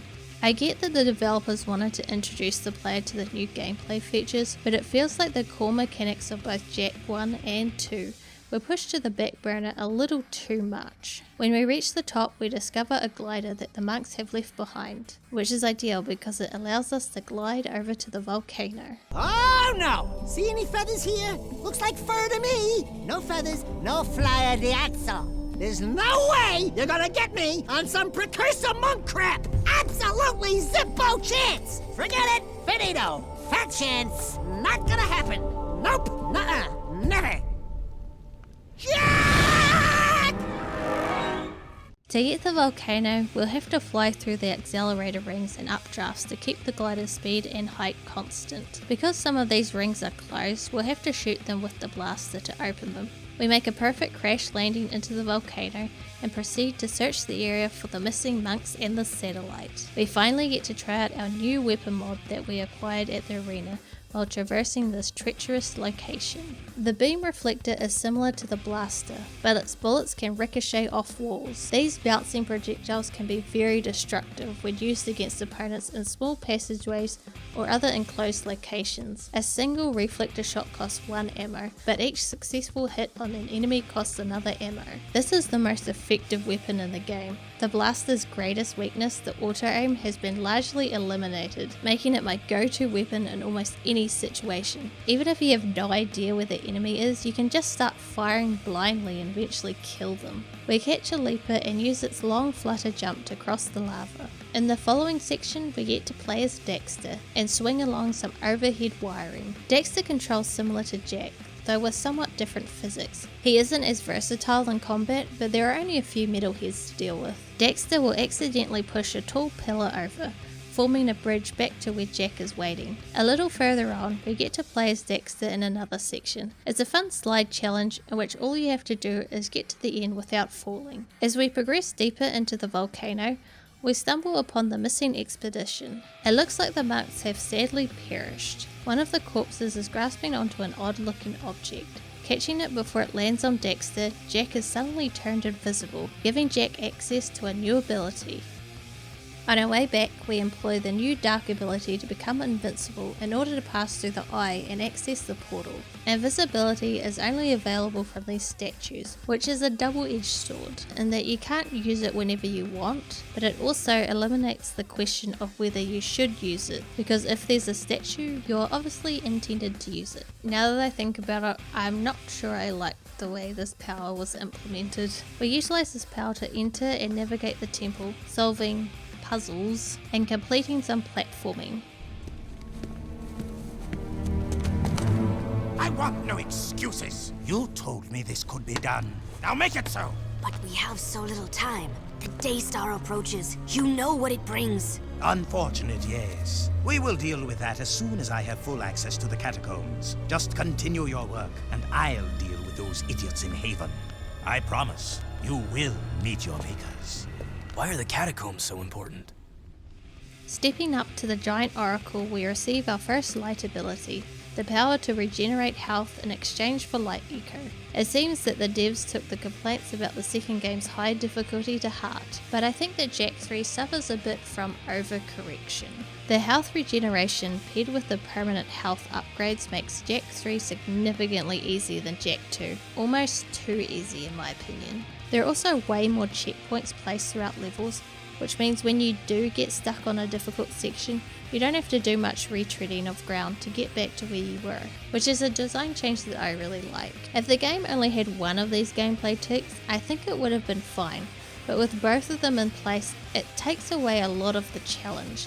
Some may appreciate the return to a more leisurely gameplay experience as seen in the original game, but I miss the extra difficulty. While on a mission in the desert to rescue several stranded wastelanders, we discover that one of them has acquired a dark eco crystal. We are assaulted by one of those dark satellites as we pick it up. A brief boss fight ensues, in which we must avoid its attacks while shooting at it. We need to finish this fight swiftly as we only have a few minutes before the sandstorm engulfs us. Upon our return to the city, we are challenged by Cleaver at beating his high score on the turret. Normally I hate turret sections, but this one is actually alright. It features some auto-aiming with the shots, so hitting the perfect location with the analog stick isn't too difficult. For our travels, we receive another light eco crystal. It's now time for our final round of the arena. If we can complete this challenge, we will be fully fledged wastelanders. For this fight, we get the Vulcan Fury gun mod, which works exactly the same as it did in the previous game, and its major negative is that it sucks up ammo like nothing else. To win, we just need to defeat all of our opponents as we have done so in the past. Throughout the fight, the floor will drop into the lava below, so we make sure to get on one of the higher platforms before it does. It's really easy to detect when it's about to plummet since the game will sound an alarm.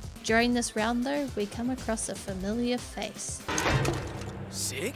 Jak? Daxter? Sig! Well, don't you two look sorrier than ever. What are you doing here? Honing my skills. Let's finish this. Whoa, come on, Sig. I'm not gonna fight you. If we don't, he'll kill us both. Rule of the arena. Sorry, nothing personal. Uh-oh.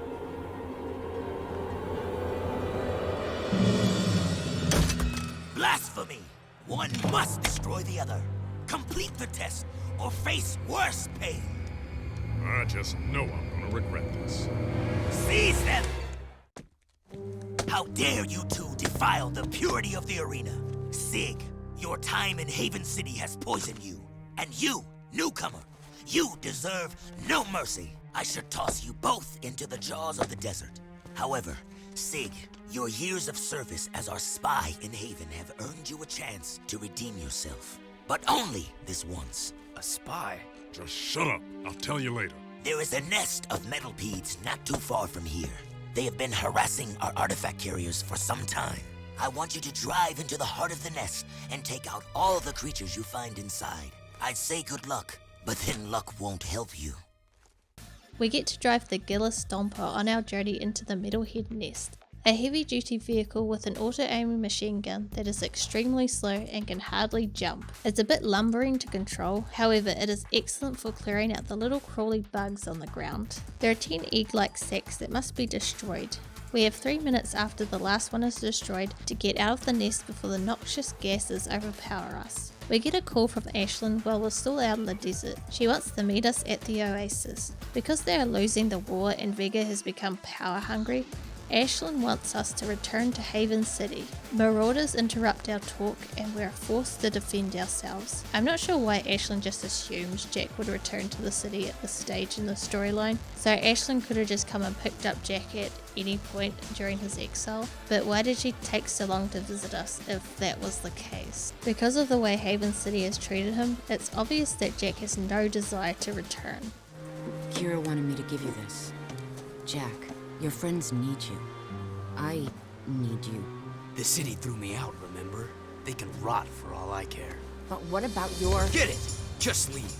I have new friends now. So the hero I knew did die in the desert. Or was it long before that?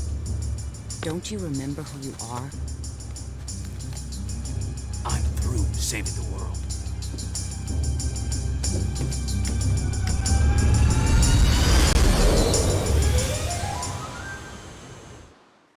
We can use the Seal of Ma that Ashlyn gave us to open a door in the Monk Temple. Ashlyn also provided us with our jet board, which we will utilise to gather these light and dark eco seals that kind of look like something that you put in the dishwasher. This task is actually quite smartly designed because it serves as a tutorial for the jet board. The jet board performs exactly like it did in Jak II, dramatically increasing Jak's land speed and allowing you to travel across the surface of bodies of water, which is considerably faster than swimming, which has seen no improvement over any of the other games. But it doesn't really matter because there's pretty much no swimming in this game. Using all of the jetboard skills such as jumping and gliding, we gather all of the seals and open the chamber to the Oracle. After being warned by the Oracle that the seed of their downfall is approaching, we are granted a new light ability, the power to temporarily freeze time, but also it kinda only slows down time. Honestly, it's a little bit inconsistent as to what this power does. For these platforms, it stops them completely, so we can jump across,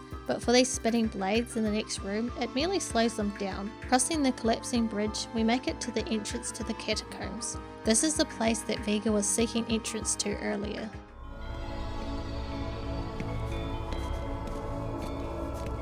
It looks just like the catacombs we saw in Haven City. But where do they go? There you are! Ah, I'm so squawking happy I found you. Look! Jak got his seal back, and it opens doors. Onan says we must get back to Haven City. She says the catacombs are the key to the planet's very survival. You boys up for a little ride? No. I hate taking the sub-rail. You must maneuver the car to avoid the holes and pillars that are strategically positioned throughout the tunnel. There's also a mountain gun that can be used to destroy objects. However, it is so visually chaotic and fast that it is difficult to see the obstacles approaching, resulting in numerous... Reaching the end of the track, the vehicle explodes into a wall and a precursor appears before Jak, giving him yet another light ability. When deployed, the light shield cancels all incoming damage to Jak. As we leave the station, we come across an eco mine. We have to shoot our way through the area's many metalheads as Pekka flies on ahead. We soon come across a rail cart loaded with explosives that we must accompany along the railroads, blasting down bridges and activating switches so it can blow open the way for us. We exit the elevator to see Vega waiting for us.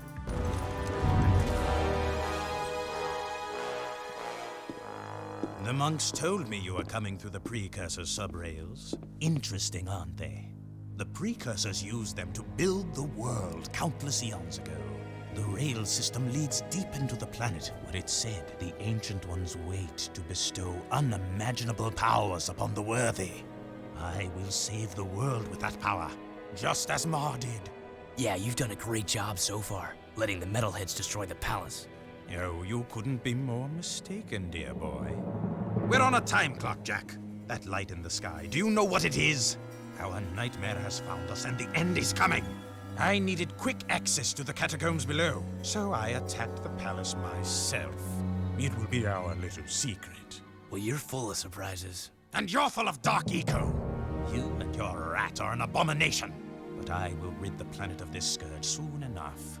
Pure light will rule the universe, and I will be the bright light that shines to every corner of the world and destroys all shadows! Excuse me, Count Vulgar. It's Vega! Yeah, whatever. Isn't it kind of nice just to curl up in the shade sometimes? Just chilling it, watching the hot babes prance around in their skimpy little bikinis. You know, just how they jiggle. I get that special tingling feeling in my tail. Enough! We will start the cleansing of the world with your demise. Behold, I now command the very power of the Ancient One! And this time, the Precursors will not have mercy on you.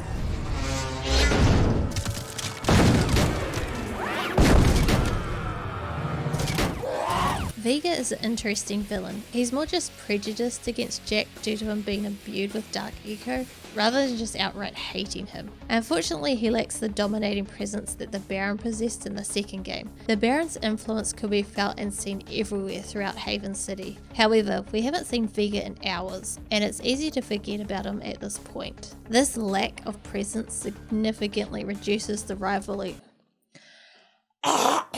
This lack of presence significantly reduces the rivalry between the two and is a huge downgrade from Jak II. Because the Precursor robot is too tough to be hurt by conventional weapons, we must avoid its strikes with its laser sword until we can attack. The robot will unleash swarms of dark monsters that can split into smaller ones. Killing them all causes the robot to blast laser beams at various locations on the floor, causing pillars to emerge from those locations. Stay away from the beams and wait for the pillars to cool down.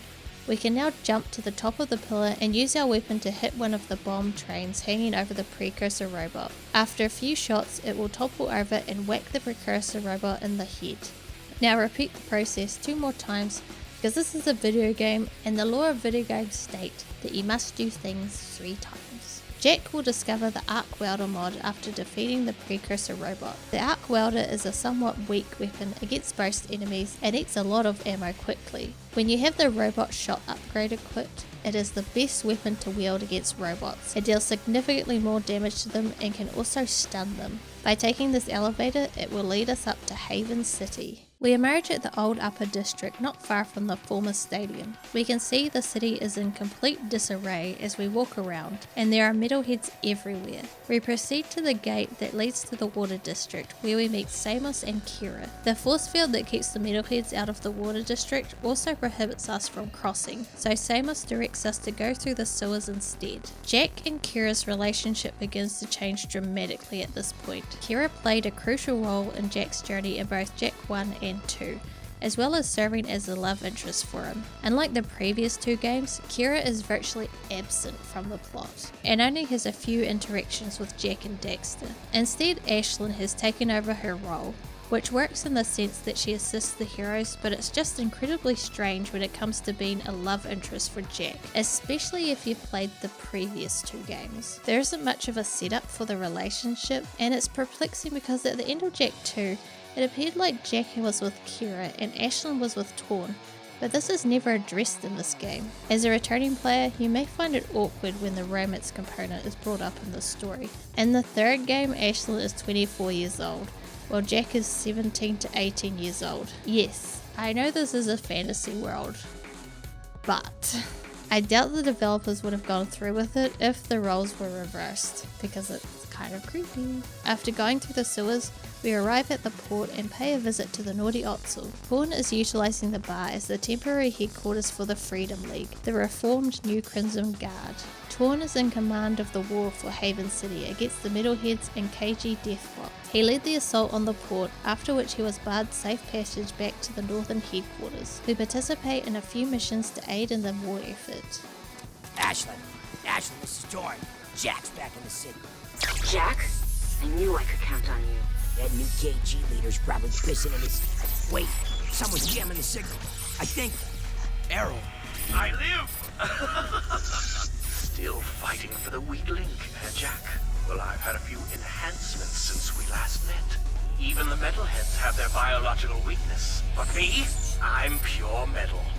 I'd love to meet you again. We must unite our forces or we're through. You've got to reach us, Jak. We need you to break through and link up with us before it's too late. The KG robots are growing stronger. That floating war factory of theirs is spitting out more robots every day. We need to assault the KG front. If we can break through their defenses, we may be able to get back to HQ and link up. Care to make some noise, Jak? We're always up for a little rumble. Hey, Dax? Fish in a barrel, baby. Fish in a barrel. So Errol is back because the game definitely needed another underutilized villain. That's what was missing. The plot of this game is a little messy. It lacks the tight focus present in Jak 2. We begin in the Wasteland, where it attempts to build up the menace of the Darkmakers, but on the way back to Haven City, it reminds us of Vega betraying the city. And not long after that, we have Errol and the KG Deathbot war to contend with. It's all over the place. And while some of these plots do weave into each other later on, it's a little difficult to keep track of what Jak and Daxter's overall goal is, making the plot feel a little meandering. For the time being, our primary goal is to remove all of the barriers that separate the port from the rest of the city. I'll handle this.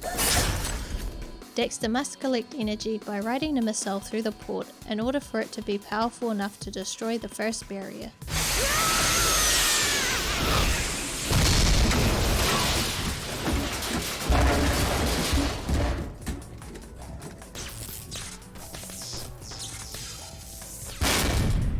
One of the advantages this game has over the others is that it provides numerous opportunities for Daxter to contribute. Jak and Daxter run into Tess at the gun course, who has been working on weapons for the war effort. One such weapon is the Gyro Burster, a third yellow weapon she promised to give Jak if he can complete the gun course and prove that he can protect Daxter. The Gyro Burster fires yellow eco bullets from a disc that is launched into the air. It will never use less than 50 shots, and it will creep forward very slowly while it fires. It is most beneficial to utilize it at the outset of a fight when there are a great deal of foes to contend with. At any other time, you're just wasting ammo. Torn sends us into the sewers to gain access to the city's west side, which has been taken over by Metalheads. Under Errol's leadership, the Metalheads constructed a tower at the foot of the Southern Gardens sector, which gained territory for the faction and was dubbed Metalhead City. The Haven City Gardens and Bazaar sector became a dangerous location with topography and vegetation akin to the Metalhead nest, as well as massive biological barriers and walls. There are rivers of corrosive sludge between these segmented walkways, which kills anyone who falls in. When Jak closes a Dark Eco Fountain, he receives the Dark Strike skill, which enables him to demolish the barricade that separates the area from the port. We can now access the forest because the trail has been cleared. We'll need to use our jetboard to clean out the corrupted plants. The forest in Haven City has been reduced in size, as many of the city's other locations. Due to the devastation wrought by Vega and the war, we are unable to enter the stadium. There are battles happening throughout the city, and it really sells the effect that there is a war going on.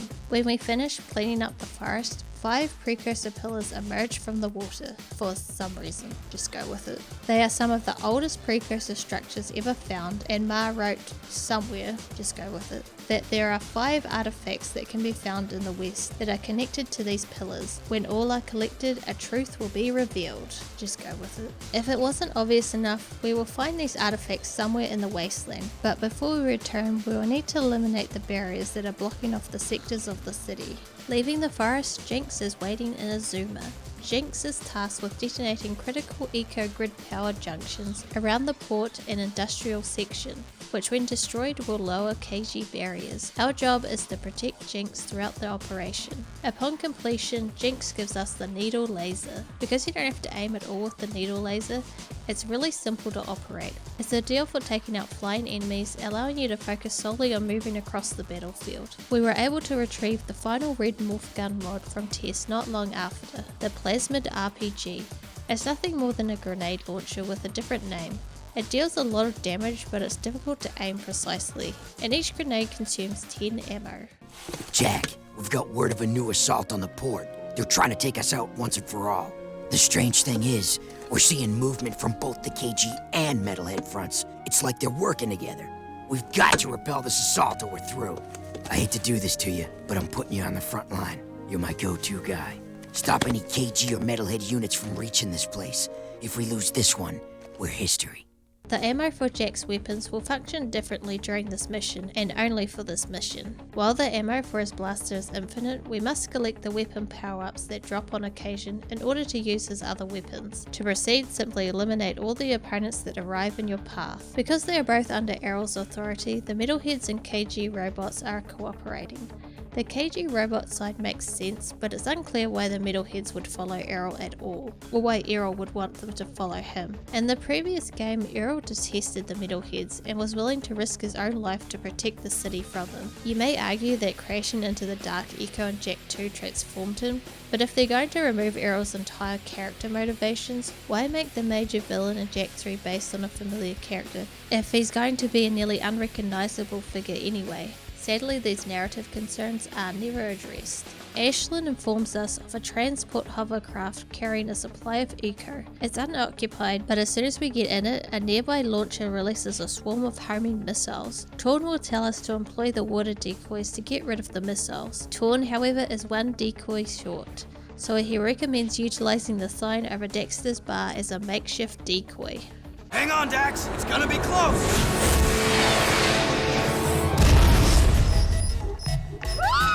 My beautiful monk! Jinx discloses that he has acquired and reprogrammed an enemy blast block, which we can operate remotely through the conflict zone to remove another KG barrier, dividing the industrial section from the southern slums. Torn thanks us by giving us the Peacemaker mod, which is the exact same as a Jak II. I know I've said that sentence a lot, but a lot of the equipment you get is the same. With all of the barricades down, we can make our way to the Freedom League headquarters, which is located in the new water district where the previous water slums were. Nice moves, my boy. You're the best man we've got to lead an expedition into the catacombs. Please, please, let us not be too hasty. Are you sure you want this dark eco freak contaminating the hallowed halls of our glorious precursors? Okay, there's so much wrong with this scene that I just have to interrupt. So we have Vega just barge in on a meeting where Jak and Daxter are, and they just stand there. Hello, he tried to kill you with an ancient precursor robot, like, not that long ago. He also confessed to destroying the palace, and you're not going to say anything, or better yet, just shoot the guy. Washed up, vegan! Vega! It's Vega, you idiot! Whatever! Count Vega, I hereby dissolve the city council and strip you of your title, command, and all privileges. Now get out of my sight. What? How dare you! Ashlyn should have done this sooner. If she had just done this from the beginning, she would have avoided a lot of headaches. After threatening everyone, Vega walks away and they don't bother to stop him. All of the people in this room are behaving like idiots. Most of the upcoming conflict only happens because the plot had to make everyone's brains fall out, which makes for really poor storytelling. Everything feels so cobbled together. The game has all these set pieces and levels that it needs the player to get to, but the narrative can't seem to do so in a cohesive manner. It's a shame because Jak 2 did such a fantastic job of intertwining the story with the gameplay, but here it just doesn't work, especially in the later stages. It's back down into the sewers for us.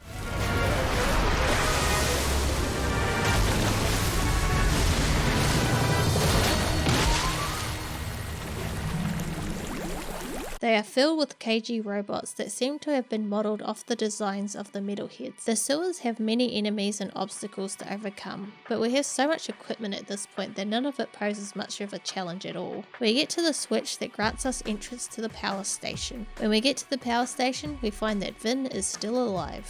Well, sort of. It turns out that Vin dumped his brain into the eco-grid prior to his death, so he could exist as a multi-layered hyperlinking digi-metamobile construct super clocked mega memory construct. Did you get all that? Do you need clarification? The cipher glyph to get into the KG factory is hidden within the system. To get it, we need to play this Pac-Man style minigame. However, it is not the exact same as Pac-Man. For one thing, Daxter must continue to go clockwise around the grid. When he comes to a break, he can flip up or down 2 levels and dash. The yellow line indicates the layer on which the enemy drone is located. Because it can only change 1 layer at a time, you should keep at least 2 layers away from it. It's game over if Daxter contacts the hostile drone. After a while, another drone will appear, leaving a trail of pellets in its wake. Daxter can put it to a stop by eating it. As a kid, I despised this minigame. Pac-Man has never been a favourite of mine, and I'm also terrible at it. In a nutshell, I hate this minigame. The cipher glyph will appear once all of the pellets have been consumed. You'll undoubtedly feel compelled to visit the factory and confront Errol. Well, we are not doing that, as we have decided that we need to return to the wasteland instead, to find the 5 missing artifacts.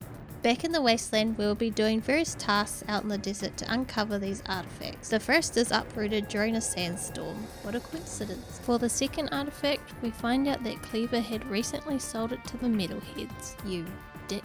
We chase the metalheads through the desert, with Sig driving and us on the turret, shooting down everything in our path. We finally track down and kill the metalhead in possession of the artifact, because that's how the free market should work. Keeping people alive out here, keeping them full of hope, it can be daunting. I'd say you've made a good life here. You too must make a life, Jak. Take your destiny into your own hands.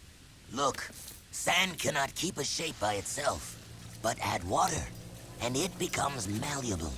Fate can be such if you add the right element. Eco. Our minds think alike. My monks say the world is coming to an end, but I am a survivor. I say we live on long after this world dies. Be ready. You are shaping up to be one of my finest warriors, and I'll need you for the trials ahead. I mustn't lose you, like I lost my son. You had a child? Long ago. But much has been sacrificed in this war so that others could live. Anyway, it matters not. We're having serious trouble with marauders lately. I want you to take a vehicle and hunt down their warrior patrols. Go, and make war your own.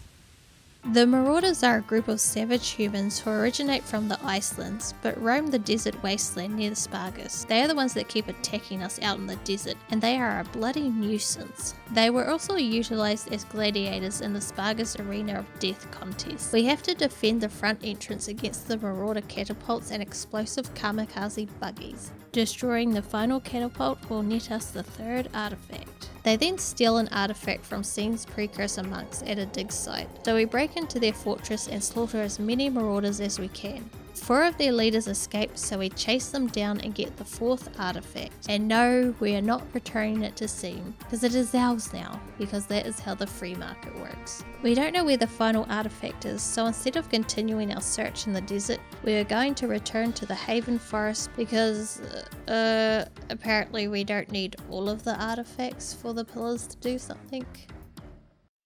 Back in Haven Forest, there are now these huge iron giant heads that pop out of the ground. Like daisies! By punching their noses, a ring challenge will begin.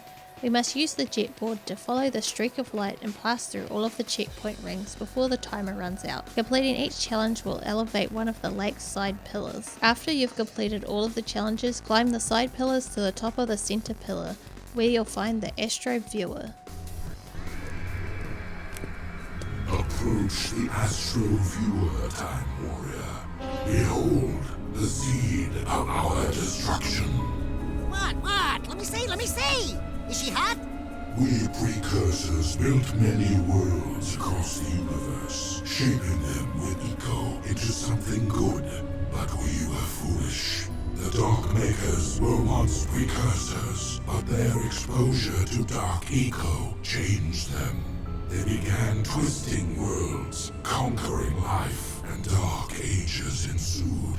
Now the Dark Ones have found your world and are coming to claim it for themselves. Well, I could ruin your whole day! I think this one's bigger than both of us. There is but one hope left. You will find a planetary defense system hidden deep at the core of the planet. There is still a chance to save your world. I hope you are more successful than many planets whose fate has already been closed. The monks have been warning us about something called the Day Star, but when we look through the Astro Viewer, we can see that it's not a star at all, but rather a mothership belonging to the Dark Makers. Following the conclusion of this finding, we go back to Northern HQ. Torn and the others broke the cipher, and as a result we are now able to enter the KG Deathbot factory that has been hovering above the city. Piloting a Hellcat, we must shoot down the factory's defences so we can safely enter the hangar. The controls for this section feel a bit stiff. The horizontal movement works fine, but whenever you try to ascend or descend, it feels like something is pulling you in the opposite direction. The factory is also moving in the air, so there is no fixed horizon, and it actually made me feel a bit sick playing this section. The simplest way I can describe it is that the world feels like it's moving around you, and not you moving around the world. Inside the factory there are thick steel bars blocking our way to Errol, so we must find another way to get to him. There are KG Deathbots everywhere in the factory. The KG Deathbots were based out of the weapons factory just outside of the city during Jak II as an experimental branch of the Crimson Guard.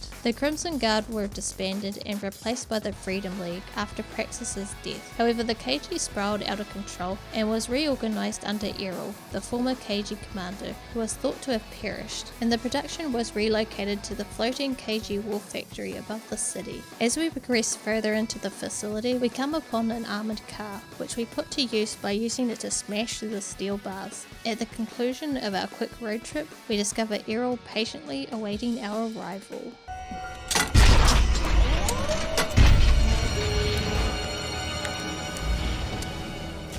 I found some new friends to help me conquer this puny little planet.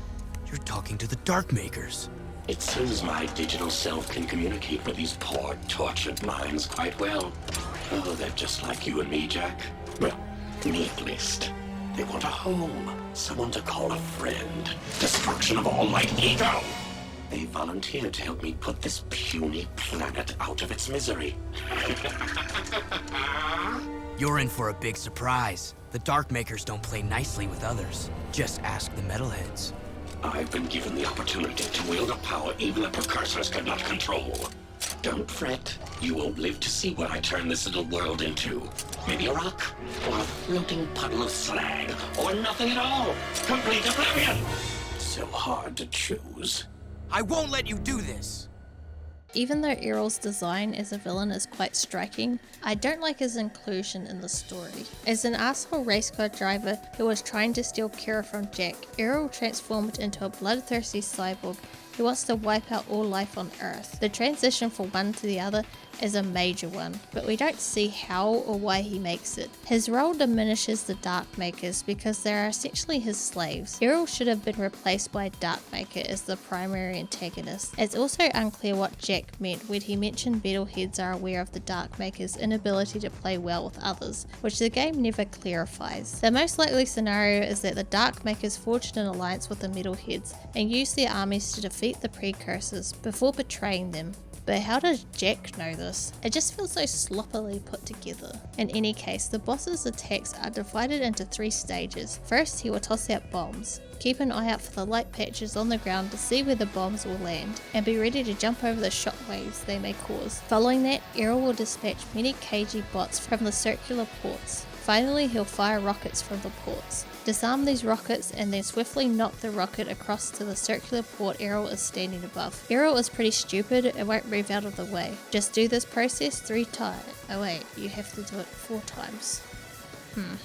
Yeah, weird.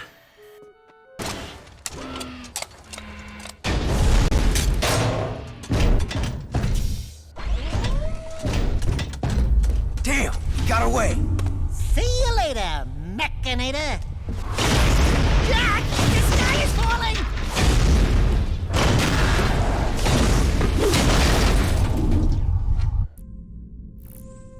Good thing the teleporter brought us directly into our headquarters. We just received the mass inverter mod from Ashlyn. If you like fun, this is a good gun to try out. The mass inverter produces a field surrounding Jak, causing other characters and objects to hopelessly drift up into the air. The field does not hurt its targets, but it does expose them to attack. We get a distress call from Seam. The Darkmakers have launched an attack on the Monk Temple. The Darkmakers are easily identifiable by their dark purple colour, resembling Dark Echo and sharp, jagged armour. They throw Dark Echo bombs as a weapon and can also summon a shield to protect themselves. This shield can be broken either through melee attacks or gunfire. We traverse through the final section of the temple that we have yet to visit. Approaching the last Oracle statue, Jak receives the final light ability, the power of flight. Well, it's not really flight, it's more like a prolonged fall. Light Jak definitely has more useful abilities than those of Jak Black. That's not what it says. Light Jak definitely has more useful abilities than those of Dark Jak. He's just a lot more versatile while in this state, and you even still have access to your guns. Like in Jak 2, Dark Jak just doesn't scale well into the late game. He only has 1 ranged attack and it's very slow to execute, and his melee attacks are hard to control. This game preaches balance between light and dark eco, but during gameplay it doesn't feel balanced at all. Flapping our way through the crumbling temple, we spot Seam up on the highest ledge. Errol has learned how to connect with the Darkmaker ship. If he can awaken its terrible cargo, he will unleash horrors beyond our deepest nightmares. Not all is lost. I hid the most important artifact from Errol. I was wrong about you. You have the balance needed to save us all. As rubber-wearing, completely freaky, beyond bizarre, paint-faced, super weird monks go, you're all right. I have now seen the truth, and I am at peace. At least I was granted the gift of seeing the face of my creators. Thank you, little one. Okay. As we leave the temple, Damus calls to report that they have detected significant movement on the ocean, which he suspects is related to the dark satellites. Since Jak is the city's best gunner, he wants us to hightail it to Spargus and repay our life debt to the city. Darkmaker walkers begin to fall into the lake as soon as we mount the turret. After landing, a walker unfolds its legs and moves straight for its target, eliminating any obstacles or opposition with dark eco bombs and missiles launched from the body. Their main weak points are the joints on their legs and a few areas on their body. Anywhere else deals no damage, and if all of the joints are damaged enough, the walker will crash and explode. Halfway into the invasion, they begin to fall directly onto the city, very reminiscent of the opening act of Mass Effect 3. Was that a spoiler? Yes.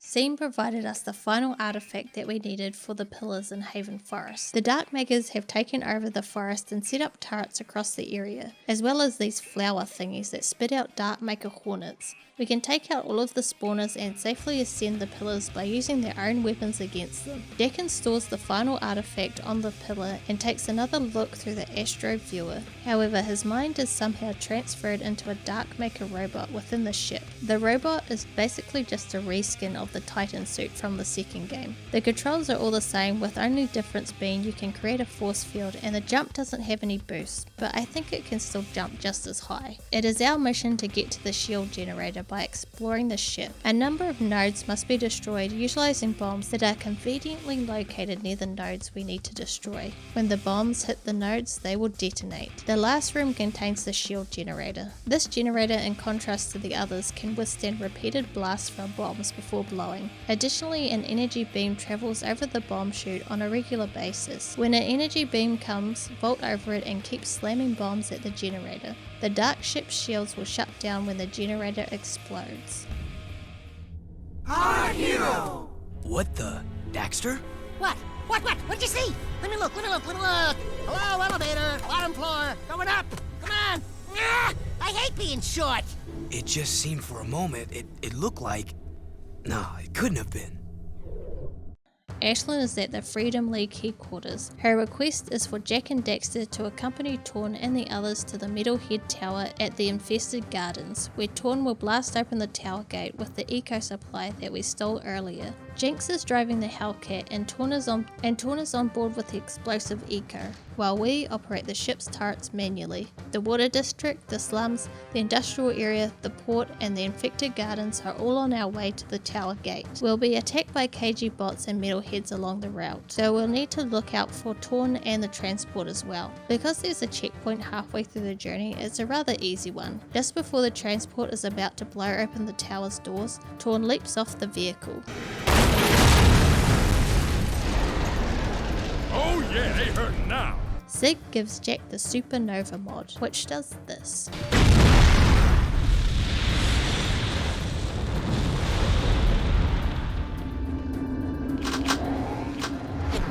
Jak and Daxter continue climbing the tower while the rest of the crew deal with the metalheads outside. In spite of the fact that this is the Metalhead Tower, there are no actual metalheads inside. For now we'll be battling the Dark Makers. In order to progress further, we will need to clear out an area of enemies so that platforms and bridges will appear. Like Jak, we'll be required to cross some of the more significant gaps. We see Errol again at the top. My little friends have come to see me off. I'd love to stay and chat, but I have an appointment with the most powerful beings in the universe. You're through, metal monkey! Don't make me come over there and sick Jak on you. You're too late. I've already awakened the Dark Mega ship. When I come back, I will be wielding the very power of the Precursors. I'll see you boys soon. Look at that, it's cool. It's amazing. It's reacting to the dark stuff. Ah, it's gonna blow! Let's get out of here!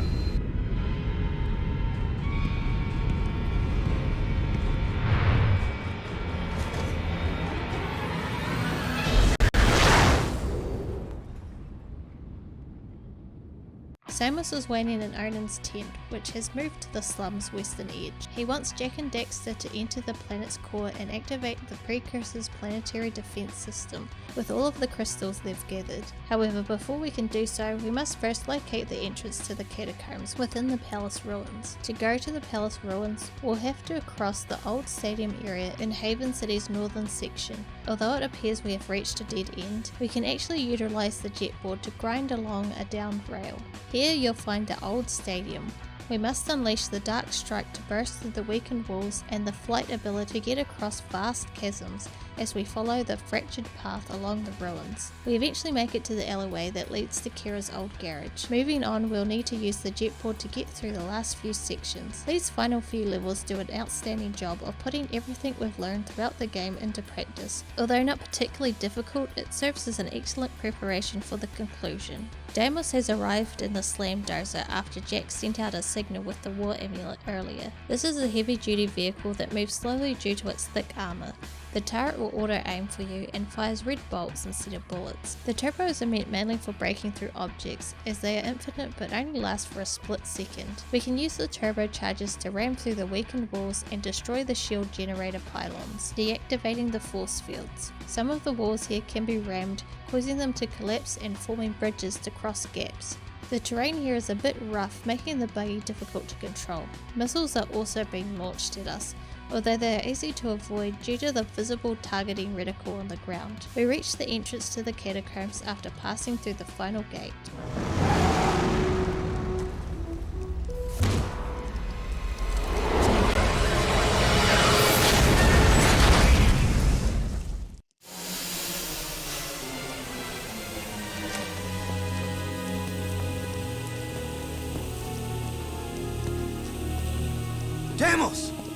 Not bad driving, kid. It was a good fight. And a good day to die. I'm very proud to have been by your side in the end. This world is not yet out of heroes. We did well together. Don't move, Al. Please, promise me one thing. Promise me you'll find my son, Mar. You'll know him when you see this. He's wearing an amulet just like it. A symbol of our lineage with the great House of Mar. Save the people, Jak. They need you.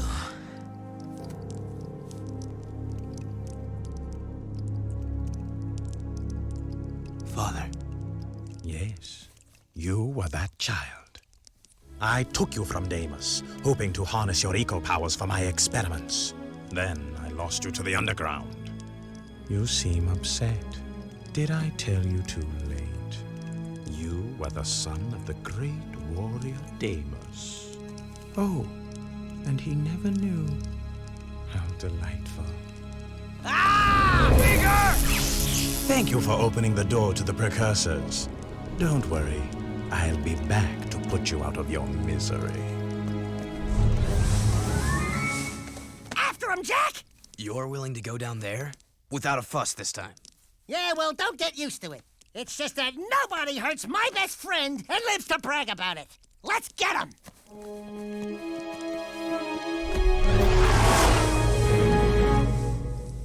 It has been a while since we've seen Vega, and honestly, I kind of forgot about him. The fact that he is the one who kidnapped Jak as a child feels like it was just retconned in to make it seem that Vega had some relevance in the plot of Jak 2. Even though he was not in that game or hinted at in the game at all. There's nothing particularly shocking about the revelation that Deimos is Jak's father. There are a few cutscenes where it's strongly hinted at. Even as a kid, I was able to figure this out pretty early on. It is definitely not on par with the core reveal in the last game. As with that revelation, it breathes new context into the cutscenes featuring Core, making for a very interesting second playthrough. However, with this revelation, it doesn't really change anything. It's just, oh, that's his dad. Cool. Anyway, as we reach the center of the catacombs, we get hit with a far more anticipated unveiling.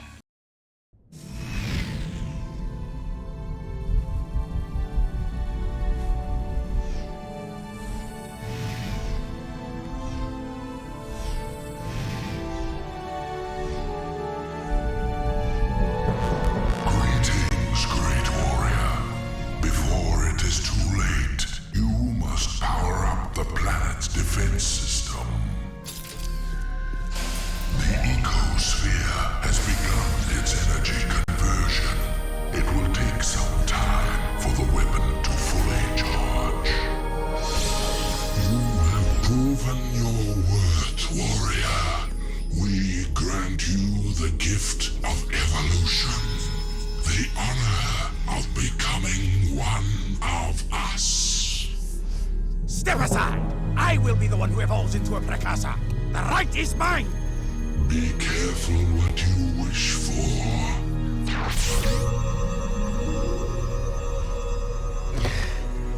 It is done. Don't worry, Jak. It is for the greater good that I assume this role. Even now, it may be too late. If Errol awakens the dark ship's cargo, all will be lost.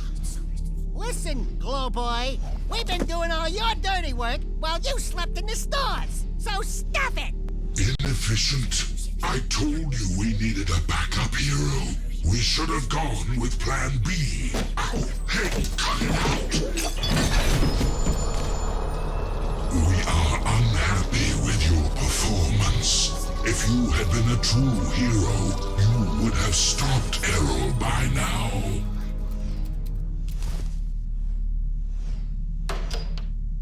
Oh my god. Yes, well, now we are even more angry, and we order you to avert your eyes, or we will,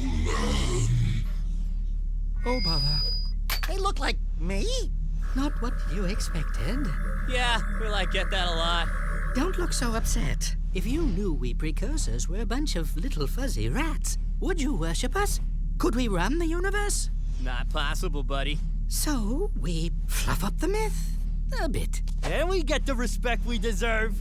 You idiots! Get down from there and stop defiling that glorious machine! Do not let our size fool you. We are the most powerful beings in the universe. We are? Why does Daxter look like? Ah, yes. All eco contains the source of our essence, our code, so to speak. When Daxter touched the dark eco, he was actually blessed when he thought he was cursed. Woohoo! I'm a precursor! I'm a precursor! I'm a precursor! Hey, wait a minute! They have pants! These creatures are the great precursors? And I wanted to evolve into the... No!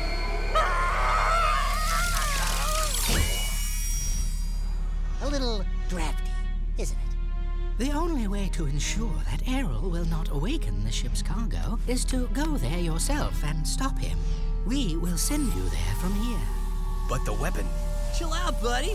You should have Mondale minutes to go there and get back here pronto. I mean, way before the... Hopefully before. Ba-boom! Oh, yeah! Let's move. You idiots. I told you we needed a plan B.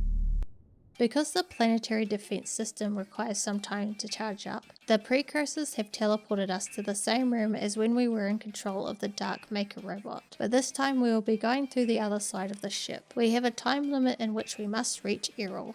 Otzels as the Precursors is pretty hilarious, but it doesn't really make much sense, and the ending of Jak 2 is rendered meaningless as a result of this. At the end of Jak 2, the white spectral figure appears when young Jak touches the last Precursor egg. After it talks to Jak, it goes back in time through the Rift Gate. Later, Samus tells us that somewhere an old race has started up again, which is a pretty clear way of saying that the Precursors are no longer going to die out. This implies that the white figure was in fact a Precursor in the truest sense, unless they can shapeshift or something. But then why did they go to all this trouble to hide the identities behind these robots and statues if they can just change their form? This also makes the Dark Makers not really make that much sense either. When you realize that the Otzels are simply manipulating technology, the idea that the Dark Makers are corrupted Precursors comes apart. Does this mean that an evil Otzel is at the helm behind every Dark Maker? But then what about the little crabby ones? This reveal, although very entertaining, undermines a lot of what the trilogy had previously established.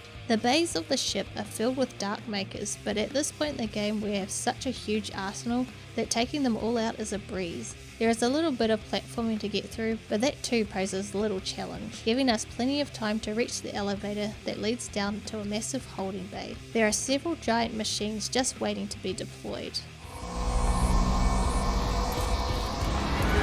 If these nasty things ever wake up, the planet's finished. All of these Dark Makers at my command. Just think what I could do. You're through, Arrow. Even if we both die. Jak? Jak!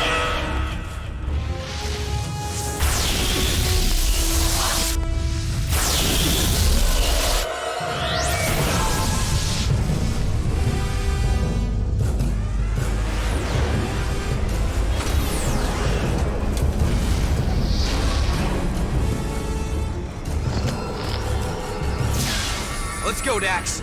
Thanks to the massive blast, the whole ship is about to blow. We rush towards the warp gate at the other end of the walkway, weaving left and right between the pieces of the walkway that are flying towards us. We reach the warp gate just before the ship explodes.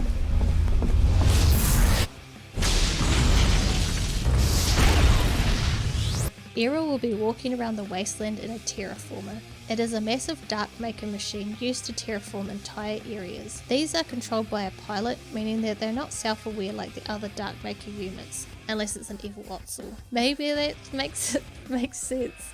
To stop it from moving, we must chase it down in our buggy and shoot at its weak points on its legs. It repeatedly releases dark eco mines and spinning blades on the ground below, which makes getting a good angle to shoot at it quite annoying. I really don't like this phase of the fight, not because it's bad, but because I'm bad at it. I do appreciate that the devs managed to find a way to incorporate Jak 3's main new game mechanics into the final boss. Despite personally not enjoying it, I can see why it was done this way. When all of the weak points have been destroyed, the terraformer's lower body will collapse, but its upper part will fly off and crash land in front of Spargus City. Getting out of our vehicle, we proceed to climb up the side of the giant machine. When we reach the top, the final stage of the fight will begin. With Errol still in the cockpit of the machine, he will summon several enemies and tentacles to attack us. Using whatever method we choose, we can take out all of the enemies. After this stage of the fight, Errol will begin to fire a laser beam. By avoiding it, we eventually get the opportunity to strike back by hitting the purple tanks behind the cockpit, and we just rinse and repeat this method until his health is depleted. This final boss is made completely trivial thanks to the amount of ammo that is dropped by enemies, and by the fact that during certain stages of the fight, a dark eco vent and a light eco vent will spawn, allowing you to restore all of your health thanks to the Light Jak's regen ability. Like I said before, Jak 3 is way easier than its predecessor, and I can't think of a better display of this than the final boss giving the player access to pretty much unlimited health. Using the Peacemaker, Jak inflicts the final blow to Errol.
Thank you, brave people of this planet. Onin, Samos and all.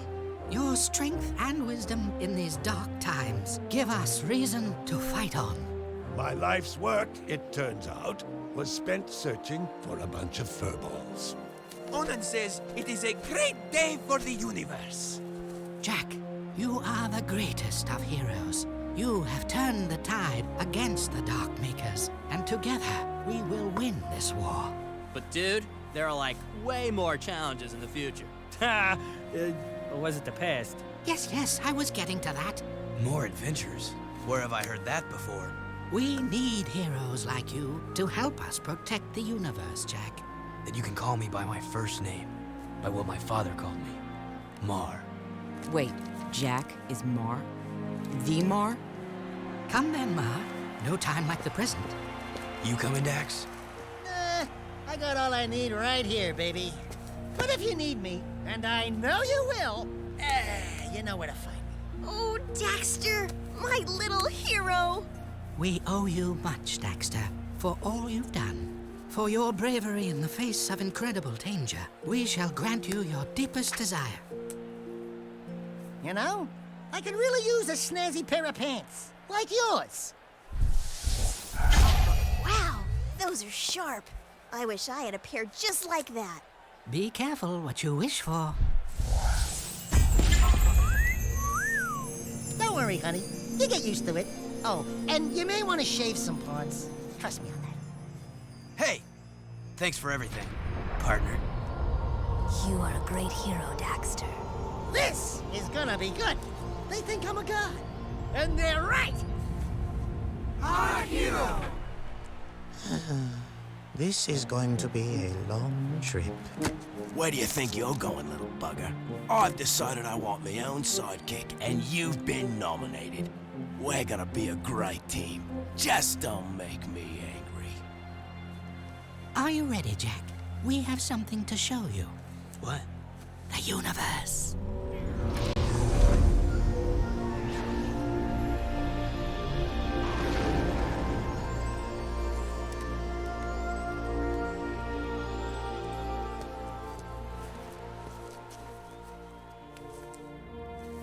I couldn't leave you, Dax. With all our adventures ahead, you wouldn't last a second without me. Ah, what a team we are! Yeah, well, the next adventure, I call the shots. Put it in, partner. Ha! Psych! Oh yeah, life is good.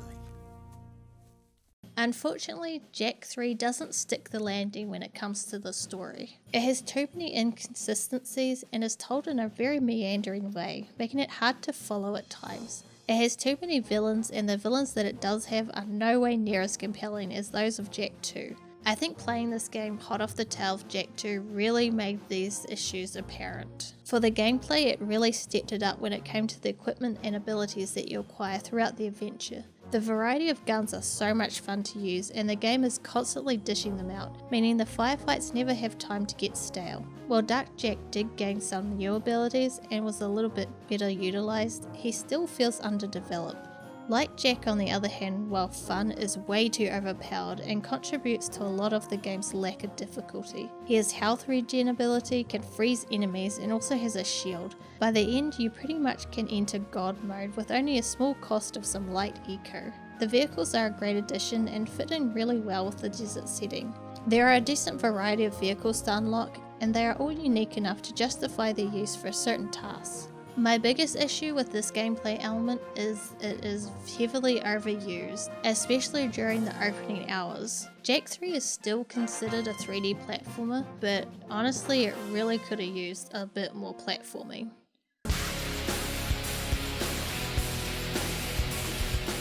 If you'd asked me years ago how I would have ranked each game in the trilogy, my answer would have been Jak 3 at the top, then Jak and Daxter, followed by Jak 2. However, that is definitely not the case now. Even though I really enjoyed the gameplay of Jak 3, I think it is the weakest in the trilogy. The story and the lack of challenge just brings it down too much for me.